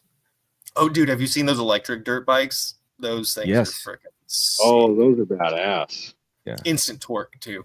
I don't know. It's something about. I'm not there yet. I'm not like converted to electronic vehicles quite yet. My You know, like when it comes to buddy bikes, I had don't. driving around. They're actually so much fun to rip around. Yeah. Those I'm not. Like, into I it. understand an attachment to internal combustion engines. Like there's like a soul connection there. You know, it It's has, also like, the there's also heartbeat. like generations of refinement in that. You know, there hasn't been that many generations of refinement in like electronic. Although, don't get me wrong, like electronic motors are fire. Like they rip. Yeah. I get it. And they're all from China. You know, so looping back to tariffs, you know, like they're gonna get more expensive probably. I don't know. Hopefully there are less fucking e-bikes on the street because those numbskulls. because they're burning fossil fuels to power the Racist. e-bike as it is right now, anyways, right? Well, you know, they're technically coal and nuclear powered anyways. So True. What do you guys think about the 53 states idea? Right, like so Canada would have to follow the same tariff laws. The 51st state. Woo-hoo! Yay, I mean, like phenomenal. it'd be a pretty giant state. I mean, like Who's Canada's 52 and larger 3? than the United States. Well, obviously, Right? Panama Do I have a and vote? Do I Greenland. have a vote, or is it just going to be like taken by force? Is Canada in debt to the U.S. enough? Trump can just annex us at this point, or what's going on? We have Yo, no army, so there's I no always resistance. said like the best thing to do for America You is have an just army. You have an army. just annex Mexico, Oh, man. yeah, as if. I don't Yeah, I don't I see think why it- we don't just do Planet America, you know? Like what Mexico, why can't Canada, we and do that? Greenland would be pretty good. That's fucked up. I'm American and I'm offended by that statement. We I can kinda have like how it. many countries? I kinda like it. How many I countries guess are there because, in the you earth? know, being born. how many Being global born in- conglomerates are American? You know, it doesn't matter. So being born in America doesn't make you. Canadian prices. Amazing Canadian inflated prices because our dollar is nothing. That's the same as it is here. I hate to break it to you. Oh shit! Okay, so then it's actually cheaper. All right. Well, okay. Yeah, Andreas, what were you saying? Being born in America no longer makes you American the same way that being raised in a barn doesn't make you a stallion. You know, It could make you a pig though. Canadian. Or well, Yeah, like you that's could probably, but being a stallion can happen anywhere. So being an America isn't really Amerigo Vespucci or this part of the Western Hemisphere. It has more to do with the American ideal, which is, again, we were talking about Germany is 75 years old. Italy is barely 80 years old, 100 years old, maybe, if you think about it. But most of these countries are younger than the United States. The United States is one of the first ideas for this nation state, and it's made up of people that have these like-minded goals. So they could, but those goals could be independently in the head of somebody. Like you could be in any country in the world. You'd be like, I'm an American. I know my rights. You know, this kind of American attitude. That could be something. Planet Whatever happened- America. Whatever happened to that. whatever happened to I pay my taxes? You know, like instead of like I know my rights, it's I pay my Yeah, taxes. All about right, to buddy. be- taxes are going to be replaced by tariffs. Remember, so that's the answer. Yeah, I mean taxes are a new thing too, right? That's the thing. Like you would pay certain kinds of taxes, but usually it's Dude, 'cause how the did people corporation that you're making a survive trade without with taxes? would emphasize in that deal. It was tariffs. It was the tariff trade. No taxes, just There's tariffs. tariffs, yeah. Well, I mean, let's be There's real. tariffs If any one and of there's us, tolls. if any one of us could get away with paying like not paying taxes, we would fucking take it. That's what I do. That's why I own my own company, so I don't have to fucking give up 30% of my income. Hey, don't, It's not a don't real company. Don't get yourself in trouble with the IRS. This is forever stored on metadata, right? I'm not saying like do like commit like Oh, I just don't a know general tax contract. tax No, There- evasion. there are It's legal legal. ways to circumnavigate to not basically even wash what would be your taxes. It's really like how they classify your income. You know, is it coming Yeah. from like a company that's actually like doing their shit right, their books right, or is it coming from What like, you do But is then it's like you if just own keep the on company, buying like, assets. What you do is you just keep buying assets for more and more and more money over and over and over and over and over and over again until you're 80 years old. Then you finally just pay taxes one time, but you have like $1 billion. But you had all of those assets appraised, and you borrowed like 4 times that amount against the assets. I wish And then one you don't person. actually owe anything. I wish one person could just take on all the tax debt in the world and blow their brains out. Like, haha, fucker. Tax Jesus. Yeah. And his yeah. name was Jesus. Yeah, exactly. I mean, maybe Um, maybe that would be so- a meaningful way to go. Like, it's like, dude, I will do it. I'm young. They'll never. That would be they'll one never hell stop of a me. second coming. Well, Maybe how- he comes how- with a sword for himself. He comes The for a second sword for going would for be a lot. taxes. Yeah. for debt. Oh my God. He just wipes out all the debt with his sword, with his flaming sword of Jesus. Let's, You know, let's that's- really dig into this. that's The Debt Jubilee? That's what he did. Is Ezra actually Yeah. happening? I don't know. The Jubilee. let's- You know, that's like the actual point of Jesus is the Jubilee. Yeah, the debt Jubilee. Yeah, it was super jubilee. Well, I have to point Superly. out that the Me- old me and Hebrews Andreas that used earlier to do were- debt jubilees compared to the Zionist bankers today, 2 different groups. I don't have faith in the debt jubilee in 2025. Oh, I feel like it's the Swiss Vatican. But what were you saying, Andrew? Just earlier, we were digging into the timeline of fiat currency. I think you brought Right. up Roosevelt and how the tax code started to change right around that time, but also not only the structure of the money, what it was based off of, and how it was taxed, but our country's relationship with technology changed right around that time as well. And how that all sort of connected to provide the groundwork and the foundation for the blossoming of the modern military industrial complex, and how they control technology and the stream at which it becomes commercially used. Sorry, started to get a little RFK Jr. there for a second. Yeah, but that idea that the Depression really made it so people relied on the state in a way that they hadn't before, and forced you to nationalize a lot It's harder. called consolidation. Consolidate. 'cause Yeah, it- Social consolidation. Security. I was just quoting Deus Ex. It's called consolidation. Yeah. So the topic is tax evasion. How do we evade taxes so that Well, we we don't have have to to give up our start- money? We have to start a black military, Yep. Yep. and we I think- use the I think- taxes and never pay them. I think you just have to incentivize with the government that it finds better ways to make money, and that it's ensured the capacity to control the state enough so that it doesn't feel the need to both make its money. You know, if the first reason is so that it shouldn't have to make its money off a populace, it should be able to make its money as a corporation or the owner of corporations, the benefactor of corporations.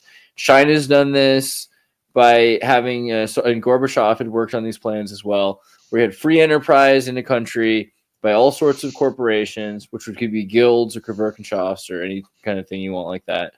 And then those union or corporations, they would still have to pay the state in some way, or the state would own a part of the corporation, right? So in China, it's like 51% of the corporations are owned by the state, but they're essentially silent partners, except not really, because the state implies all sorts of corporate social responsibility laws. So then the people who work at the corporation aren't going to want to jump out of windows, you know, the way that they do for Apple, right? Like that's like the goal. Is like they try to make it so it's like bearable to work in a corporation like that, which is mediating the corporation and also benefiting the state. And then the state's making money off of that. And it doesn't need to do income tax, right? Because the people are, but then the problem with that is how much are people being paid? But then again, if people don't need to be paid nearly as much because you have all these social services and infrastructures, like you don't need to own a car. If like trains are taking people everywhere all the time, that would any place you would go, these are where the restaurants are. This is where the housing district is. There's not a lot of problem, you know. At a certain there's point, People There's would the buy into opposite it more spectrum. easily if they were educated. oh, there he is. Look at him. There He's was the- naked there was now. also- Were you at the Nice. beach? Sorry, were you at the beach swimming? Tell us about My, your beautiful day. Can we it get a definitely shower? It helps my back feel a lot better. Sometimes I get back pain because I'm old now. All right. Yo, Fair but enough. Andreas, back to what you were saying before. Wasn't there also like the opposite philosophy where it's like, if you're an American citizen, you're already a shareholder in like the biggest conglomerate in the world, which is America. So why not give them like a dividend? Like every month, Yeah. everyone just gets a check as a shareholder of America. Totally. You gotta, And that's get the freedom way votes. empires Yeah, work. but so Empires. I've always thought interesting that concept. I've always thought that there's all this oil or whatever, and all these oil companies. Like, but like I'm a citizen where the oil is coming from, right? So where's my oil? Where's my oil money from my The land subsidies that I go to the co-own? companies, not to us. Yeah. Norway and Denmark does You know what I'm that. saying? Norway and Denmark gives money to their citizens. Like Yeah, that's exactly. that's Yeah, as there's a much lot of my countries that oil can do as that. it is the corporation that pulls it out of the ground, because they're pulling it out of my ground, right? But that's So only in where's my money? theory. That's just theoretical. That's why a lot of I just, Scandinavian countries. I think we're all owed a little bit of a check from that oil. You know what I'm saying? Just a Sounds little bit like of one. I don't know how communism. big of one. No, man, it's called groundunism. You're so It's called- close. You're so close. It's called It is right there. landunism. Landunism, bro. Sure, I'm one of those. It's like I'm one of those. it's like You got it. Fuck yeah. communalism. Yeah, it's you almost call like a it. There we communal go. fund, right? Communalism. Yeah. Communalism. It's almost like everybody does a little bit of work to put into the stew, and we all Hey, get to eat from the stew. That I'm all makes for sense, good. right? I'm all for good ideas. I don't like to label them. Well, Word. all right, so, no, the real point of being So is, Labels. you- That's you the have a- problem. Labels. you have a a- big civil. You have A an big idea civilization. over here, it works. You have an idea over there, it works. But then you have an all-encompassing ideology. Maybe all of it doesn't work. Maybe parts of it work. No. All right. So here's the deal. Like, all right, if we're not going to play coy, we're really talking about like Marxism and hypercapitalism. And the point is, like, it always oscillates between the two. That's the bigger picture. It's like America itself can't be like purely like all capitalist about everything, and it can't be like fully Marxist because that just ends up as a disaster. So you have this like oscillating thing, and this like you could look at this on a macro scale with humanity. At some Yeah. point we are going to have to reach like some kind of communist utopia type deal. Otherwise, we're going to wipe ourselves out, and then it's going to eventually like yield back to capitalism when we colonize space and start like making do. So with this is space why I always say resources and- that maybe Marx was right, but he just wasn't right yet. And there's nothing Well, he did anybody say- can do about it. There's nothing anybody can do about it. Marx But did the say true it was gonna be socialist America in man the 21st century. will emerge, right? Andreas Like, says maybe the- frequently that the only difference between communism and capitalism is who really benefits from the production and who owns the production. So I mean, the commerce itself isn't negative, but if there's an imbalance with who benefits from the commerce itself, when the net production is the same across the board, people are going to feel that, and we're feeling that right now. So Okay, yeah, and also, so yes. However, I have an idea about that. Is that the thing is that we all are benefiting quite in abundance in the United States of America, to where I kind of laugh when people are like, we need to redistribute. It's like, dude, it is being redistributed like crazy already. Like everybody's got a car, like almost, you know what I'm saying? Like most, even homeless people are eating. You know what I mean? So like homeless we people can have appreciate. iPhones. Marx Right, never took into right, account exactly. that a poor person would have access to ice cream. Okay. Fuck yeah. And see, that's important, that we appreciate what we do have, but who also controls the don't. ice cream? Who controls the Fuck ice who cream? they were controls. definitely Fuck who Marxist- controls the ice they were cream as definitely long as I Marxists like get some Trotsky ice that cream. did. Yeah, I have a question. If there As was long a, as I get some ice cream, I'm happy. The Yo, problem Colin, is And that's that the problem. if people could be making more at the companies they're at, then they should be making more at the companies they're at. But we don't need to reinvent the entire wheel. That's my current philosophy. Yeah, I have a question for all of you. If we suddenly Transparency. introduced radical life extension to humanity, where if we suddenly made it so people didn't die till like, I don't know, 500, maybe 800 years old, or maybe longer. Like, do you think that would be immediately like a good thing for humanity, or do you think like things would spiral out of control and we'd end up killing each other in global warfare over this? Two we subjects had that I the know that infrastructure- cares about: American ahead. Marxism and death. Death. No, everything you can see it as a transfer of energy and a remixing of everything. I'm 34, so by ancient tradition, right now I should be dead.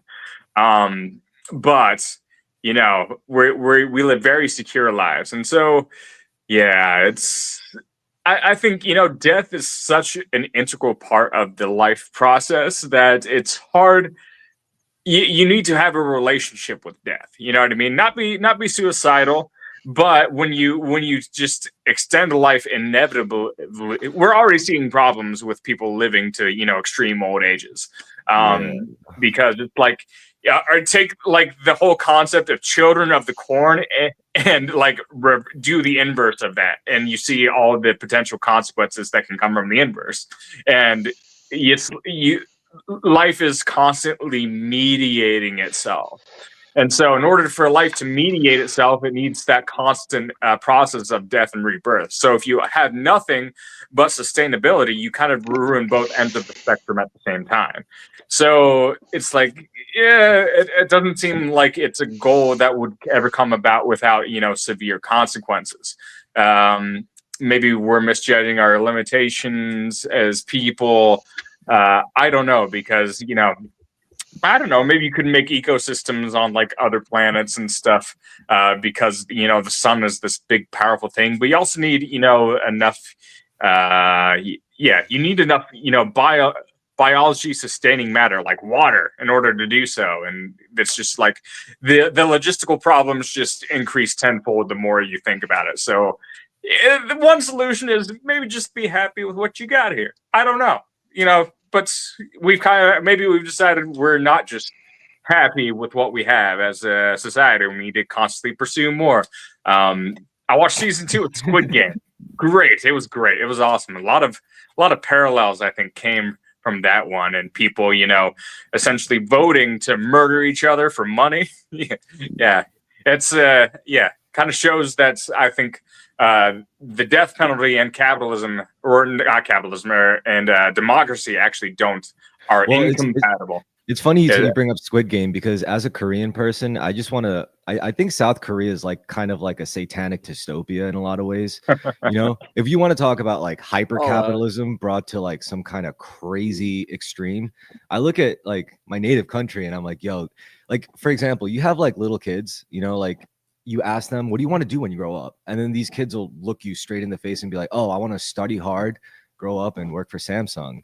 I'm like, wow, that's your that's like your life aspiration is to work for Samsung. But how? I know there's. Okay. I know. First off, it's a good job. It's a good company. I get it.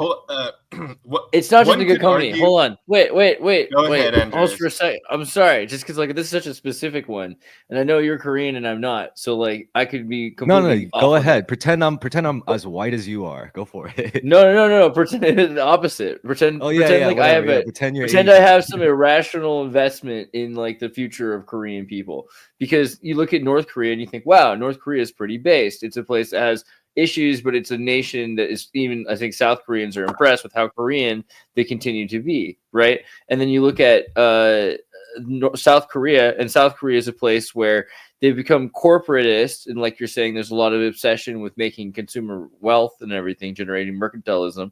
But it's also a place where like they had internet provided for everyone, trains provided for everyone, pretty great social infrastructure provided for everyone, a pretty impressive nation state. Even like internet out of your cell phone for free, that was high-speed internet in 2004 or something like that, right?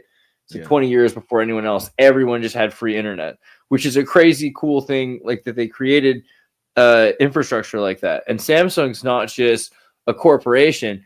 It's a major part of, it's a dynasty connected to the Korean government itself, to the nation of Korea. So it's like saying you're going to want to work for NASA or the government. You want to be an inventor for your country instead of for one, No, I think that's all true, and I totally think that's probably one of the positives about like what they're doing. It's just I think that comes at a cost, and I think the cost is literally their culture. I think like South Korea is in the process of cannibalizing culture, like hype to basically manifest hyper capitalism and all the blessings that brings upon them. Because if you reach a certain technological singularity point, especially as like a country, then it all becomes irrelevant. So I guess maybe that's what they're angling for, but still, it's like. That's pretty dark, like in a lot of ways. I mean, we talked about that earlier with the idea that going to school doesn't have to be to make money, right? And so these kids are thinking about having to make money. Maybe you're in that's the way. Kurt, what do you think of that? Do you have to make money? Is that why you go to school? Is that the sign of a successful society? Bunch of ants that learn how to collect sugar. That's that kind of created our whole education mess right now. We know that education has been diluted and come at an increase in cost over the past half century. And so, like, why are you paying more for less, proportionally speaking? It's because, well, that entire education was meant to service a capitalist culture. And so when you run into so many problems when you start throwing money at it from a governmental standpoint, because university systems adapt. They are, in some ways, they are complex adaptive systems. They're conglomerated of a bunch of people that are mammals, are animals, that want to increase their standing in life or increase their survivability. And so when they see that free money, they have no incentive to keep the quality of education high. And so one potential good thing would be actually defunding all sorts of education. That sounds, maybe dystopian, but we see the result has just been completely awful. And so you just can't nationalize a system, or at least you can't nationalize it when it's like your nation is too big, because there's such a huge disconnect that happens when you do that. Like what ties you culturally as an American, or a Yankee? What ties you from one end to the country? If you go meet someone from California, sorry, Andreas, but like maybe we have some sort of shared identity. We do that, otherwise we wouldn't be on the show. But but aside from that's kind of a rare thing. What we're doing right now is a very, very rare thing. Not podcasting. I mean, the fact that we have come together as a group of friends from diverse backgrounds and actually, engaged in discussion. That's a rare thing. Otherwise, we don't have anything in common. We're a collection of people in this nation that have literally nothing in common other than the fact that we speak English and work at McDonald's. It's not, we're not the cultural beacon of the world, even though we do have influence. Just because we have a McDonald's in Argentina, it doesn't mean we're culturally advanced. It just means people are playing copycats to wealth production systems. And so we might have lost Andreas. Sorry about that. The point being, with education, maybe you can state fund it and have it mean something. Have it mean something without inflating the price, because you can actually have controls in the system. You can see what's going on and know when you're like, okay, this you can have oversight over when you're getting screwed. The federal government has no oversight to understand when it is getting completely screwed when it's investing that money, even though it's not really investing the money. The student loan program doesn't just, have free money for students. The student loan program actually extracts money more years than not from students, and that ends up being, basically free tax revenue for the government. If you actually wanted, it's not a charitable thing. It's not a charitable thing at all that the government is giving loaning students money, because if you're making interest money back, that's just tax money. You're just placing a tax upon people that decide to get educated, which is something that does come with moral culpability in the long term. So we have a lot of problems. And so it's it's hard to come up with master solutions, but it's like, well, honestly, we've probably gone more in the negative by funding education than we've gone in the positive. So, sorry if that brought it. I have a master solution. I have wait, hold on, my Kevin. own master solution, anyways. Well, but here, okay, so here's the issue with the states is that different regions generate different types of things. California is really good at making a lot of money. There's a lot of other welfare states. Like I moved from California to Kentucky. Kentucky's definitely a welfare state. A lot of other states in the South. And a lot of the tax revenue generated from California goes towards these welfare states. Granted, the whole country's taxes go towards like military projects, whether they be public or private. So that's kind of whatever. And I think that that's a larger issue than whether or not, we give a little bit of money to schools. But because all the states sort of make different things, there is farming in California, but there's more subsidized farming of different types of things in like the Midwest, for example. And they generate food not just for the country, but the world. And a lot of our grain and stuff even is imported from other places. So the way that we kind of all interact and sort of support each other, all the states, like the country itself is very interdependent in the various roles that we assume and the things that we provide for each other.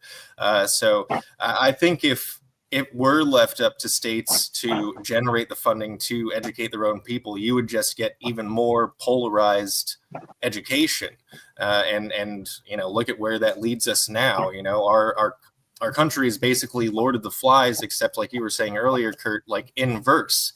It's a bunch of geriatrics that crashed onto an island and are trying to run everything, which is sort of symbolic of the zombie apocalypse, these reanimated corpses that we have to overcome in order to rebuild whatever the future is supposed to be, or adjust the systems that are in place to benefit the living. So, and the problem is because the zombies aren't planting trees that whose fruit they will never enjoy or whatever, and that's sort of like the ethos that will propel humanity forward is thinking about how we're going to provide for the future. But we're in such a scarcity mindset right now. We're trying to figure out how we're going to provide for our present selves. So I don't know. when it comes to education, my solution is that so in education, instead of having these programs, so the basic idea is that we try way too hard to control our society, to plan our society, to like we have all of these, we got to do this, we got to have people educated in this way, but it never keeps up with technology. It never keeps up with growth. It never keeps up with anything. It doesn't keep up. It's impossible. Plus, it's dehumanizing because it's fucked up to tell people we're going to have this program for what to teach you, to dumb you down so you can be a drone, so you could just go out and make the money. You can go work for that company, but that company isn't there anymore in 20 years or it's moved on. So if what we did is if we just brought education back to like actually educating people and people being able to learn what they feel like learning because that's what their passion is in, they just learn, and you have people, they just fucking have guilds off to the side. Oh, you seem to gravitate towards that shit because that's your passion. Go do it. Allow people to pursue their passions. And then what will happen, instead of needing to manage society and make people into an ant colony and micromanage everything, is people will actually enjoy living. And what they'll do is they'll do cool shit. And that cool shit will then aid somebody over here that does their cool shit. And everybody just gets to do their cool shit. And if everybody would just calm the fuck down and stop trying to control everything all the time. That's kind of hard when, things like pornography exist. Who's going to really enjoy farming when they could just go on the internet and I'll be honest. Farmers will enjoy farming. Yeah, I'll be honest with you, bro. It's what they do. It's in their blood. But when it comes to learning, dude, okay? people do shit. There's all sorts to fill the freeway. So what you're saying is that because we can't We can't force people to farm so that we have to micromanage them to farm. I think that's anti-human. I think it's bullshit. But Colin, I feel what you're saying, but I'll be honest with you, like, as a person who made a lot of stupid fucking decisions in life and ended up like in cases of desperation in life where, like, when it comes to actually learning skills and like what enables me to do the shit I actually feel passionate about, I needed skills. And the only things that like drove me to get skills was like some kind of like desperation, like some necessity. I don't think if left. Were you encouraged to think as a child? Were you encouraged to follow your dreams, or were you swatted down? Were you swatted down anytime you had an independent thought? Anytime that you wanted to pursue something you liked, did society in school tell you, no, that's not how you're supposed to think? You're not supposed to do that. You need to sit back down in your chair. I didn't grow up in fucking North Korea, man. I didn't grow up in like communist Russia. You know, like I grew up. This is how it was. Any unique person in my school was told to sit the fuck down, take your Adderall, and do your work and fucking recite the lines. The melting pot of America and the indoctrination. Absolutely. You're saying in that whole process, you never did anything irresponsible, or you never took your shit for granted. You never fucked up where you didn't have to. Like, you're telling me you never did that, and like every bad thing was a result of some oppressive system swatting you down constantly. Like, you're gonna tell me? No, not at all. I'm saying that I probably would have found things to make life worthwhile sooner and made less mistakes. That's all I'm saying. I'm not saying things will be perfect. I'm not saying this is a utopia. I disagree. I think mistakes are par for the course. You can't really have like progress without fucking up a lot. When did I say it wasn't? We need more. I think what we really need, besides anything, is more space to fuck up, which is hard because you can't just give that out willingly to like everyone. Because some people fuck up way harder than others. You know, when some people fuck up, they're bringing entire lives down with them. But that's part of, you know, that could be a part of their process. And that's like the real tricky part, right? You can't just like give everyone an extremely wide berth and say, here's some control to manifest your reality. Fuck it up a little bit and see the result of your fucking mistakes and learn from it. You can't just do that to everybody, right? Because that could be chaotic. So that's my take on it. You know, I think a lot of it is something that we just can't really have a solution for logically. You just got to like let it play out in nature. People seem to be fucking up quite a bit as things are, and I'm just saying that the school system is kind of soulless. And who doesn't agree with that? Yeah, that's true. Are you transitioning into a naked man? Isaac texted me. He wants to see your nipples, Kurt. Sure. We'll get to those in just one moment. I think a great point was brought up, and I think, we've built an education system that is preparing people for the things that don't exist anymore, and that's among one of the most cool things that you can actually do to people. And the universities don't care because they're comprised of people that have bought into the cult, and they're making money, they're making a living, so they want that process to not burst, because if that bursts, you know, a lot of people will lose their cushy university jobs. Well, actually, that's the one debt jubilee that Biden did do, was all of those university debts. There weren't. Was he able to pull that off though? No. Or was it canceled? Did they not do it for the student loan? No, Sorry, they didn't. That was just a ploy. It was just political banter. Yeah. Yes. Yeah. Our leaders are not our custodians. It was a carrot. It was a carrot on a stick. You know, As a parent, I think giving people, in my case, tiny little people, the room to test their boundaries within, to safely explore their boundaries, which I think is what Chris was getting at, because you learn from your mistakes, or you should, if you make them enough times. Hopefully, you learn quickly from your mistakes. But giving people enough room to make the mistakes safely, to learn from them, is really, really key for all sorts of growth.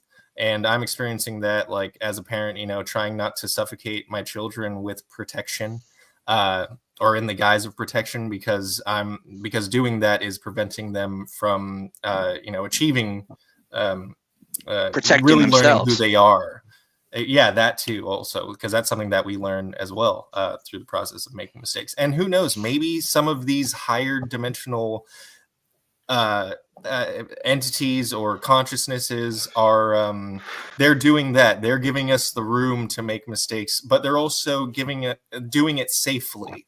And I think that might be what disclosure is about, is that we're approaching the edge, we're approaching the boundary of our safe exploration of making those mistakes.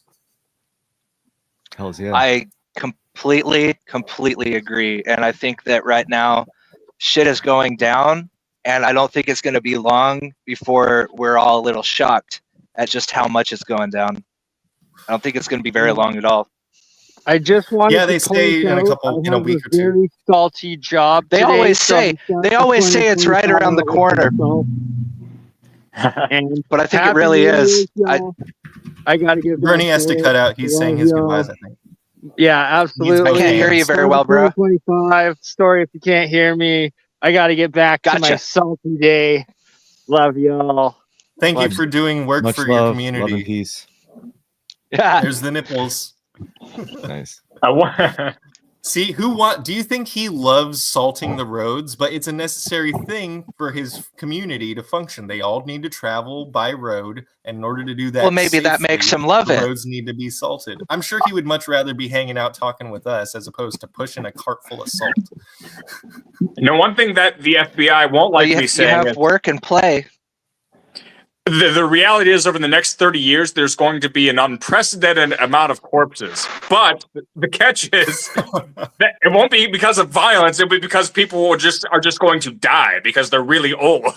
And like, I don't think people have fully absorbed, what that actually entails. Like, Oh yeah, the opposite of the baby boom. yeah. Oh, it's, yeah. Well, in some The ways. baby implosion. Yeah. the geezer implosion. Yeah, exactly. Damn, I feel like you guys like hate your grandparents or some shit. I don't hate my grandparents. I wish that my grandparents were not, in the twilight years of their life, but and I wish that I would have sort of extracted more knowledge and information from them because, they have all those years of experience, but it's just kind of like a fact of reality. We all have to face our mortality, and at the age that we're at, our grandparents are at the ages that they're at. So, And they try really hard not to die these days. Really hard. Like, I don't know about you guys and your grandparents, but my grandparents, one of them, rest his soul, is not with us for the last 4 years or so. But he was getting up in years, and ever since they got to about 70, they were doing procedures every month, dude. Every month. Like, I don't even know how they saved up enough money or had good enough insurance for this shit, but it was like, if there was a possibility of buying them one more week, they were in there. They were doing that procedure. It was all the time, like my entire childhood, from like 10 years old until today. It's staggering how many procedures these Imagine preparing yourself spiritually for 70 years and still not being able to be prepared to meet God. That's the society that we built. Also, the idea that Dick Cheney is the one to really. And I hope that my grandma remains with us for many more years. But I know she's there where it's any day, and I'm probably going to call her now after this because I love my grandmother very much. But I do feel like they experimented on the greatest generation with the healthcare. But sometimes I wish that she could just let go. Alive. Yeah, no, Andreas, the technology. It's got to hurt. Keep up with the technology. It's got to hurt to live that long, dude. Yeah, and maybe I used to think that the rate that these procedures were popping out and with the way that medical science was progressing, that they might be the generation that just never dies, and they'll just be 90 years old for eternity. But it didn't quite happen yet. So, well, that could be our generation, except for the ones that commit harikari. Nah, I like learning from the old folks, okay? Like, they've seen shit that I just wasn't around for. And I gotta, even if they have their own agenda to just live, if you're gonna live, then tell me about some shit. Like, it's the boomers that taught me how to read, they taught me how to write, they taught me how to write in cursive and all that neat, probably irrelevant shit now, but I appreciate it. I like the contributions boomers made to my life. someday we're gonna be the old people imparting our knowledge. onto- Yeah, and and you- it's a karma thing, you know. Like, who cares if like the entire generation made life hell for my generation? I'm still not gonna like scorn the lot of them. It's just gonna be bad for me in the long run, like for my soul. Like, I gotta at least preserve that. See, we're going to create another baby boom, though, so that they're paying their taxes to fund our old age. That's, our master plan in the whole scenario. Yeah, so everybody get in bed immediately. That's. I'm hoping that's how by we're gonna then we've cracked the free energy thing, so that way it's not gonna take a toll on them. Yeah. Well, we're at the 2-hour mark, so you guys want to like close up some statements? Andreas? Oh, I think we lost Andreas. I was thinking about nationalism again. There's a cool musical that you should all see about the bat. It's an opera. It's called Die Fledermaus. I'm gonna try to watch this later. It seems pretty weird. Yeah. I'm already looking forward to Basically, that's my closing statement. Oh, okay. My closing statement is I'm already looking forward to next week, and thank you everybody for watching, for sure. Especially on New Year's Day. It's really cool. Thank you all. Oh yeah, and like, do you think Chinese New Year's more like real New Year's, like January 29th? Isn't that like, don't we have to wait till like Chinese New Year's, or is that like do we just do it? Because over here apparently this isn't really New Year's. This is just Pope Sylvester's birthday or death day. I don't even remember, but they go around saying Happy Sylvester. I don't know. That's my other I thought. mentally sort of, yeah, sure, it's good to set intention right now. Some could say that setting intention during, the darkest, close to the darkest period of the year is sort of like a negative spiritual sort of witchcraft thing. But I think it may be stronger even to set your intention for the following months and seasons when spring is about to take form. So whether or not you set your intentions last night or over the course of, the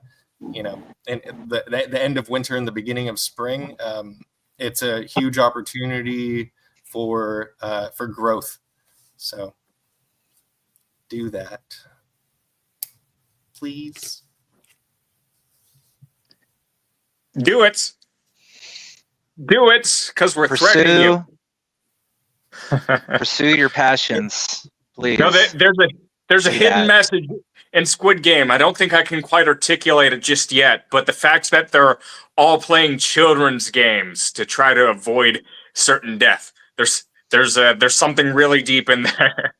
I don't know how to put it, but no, it's a great show, but it's like it's disappointing that in a sense that all these great artistic things are out there to say, hey, we need to change some things, but people just take it as a means of entertainment instead of actually absorbing the message, which is also probably a theme ironically explored in the show as well. So yes, season 2 is good. That's my review. I think season 3 will be good too.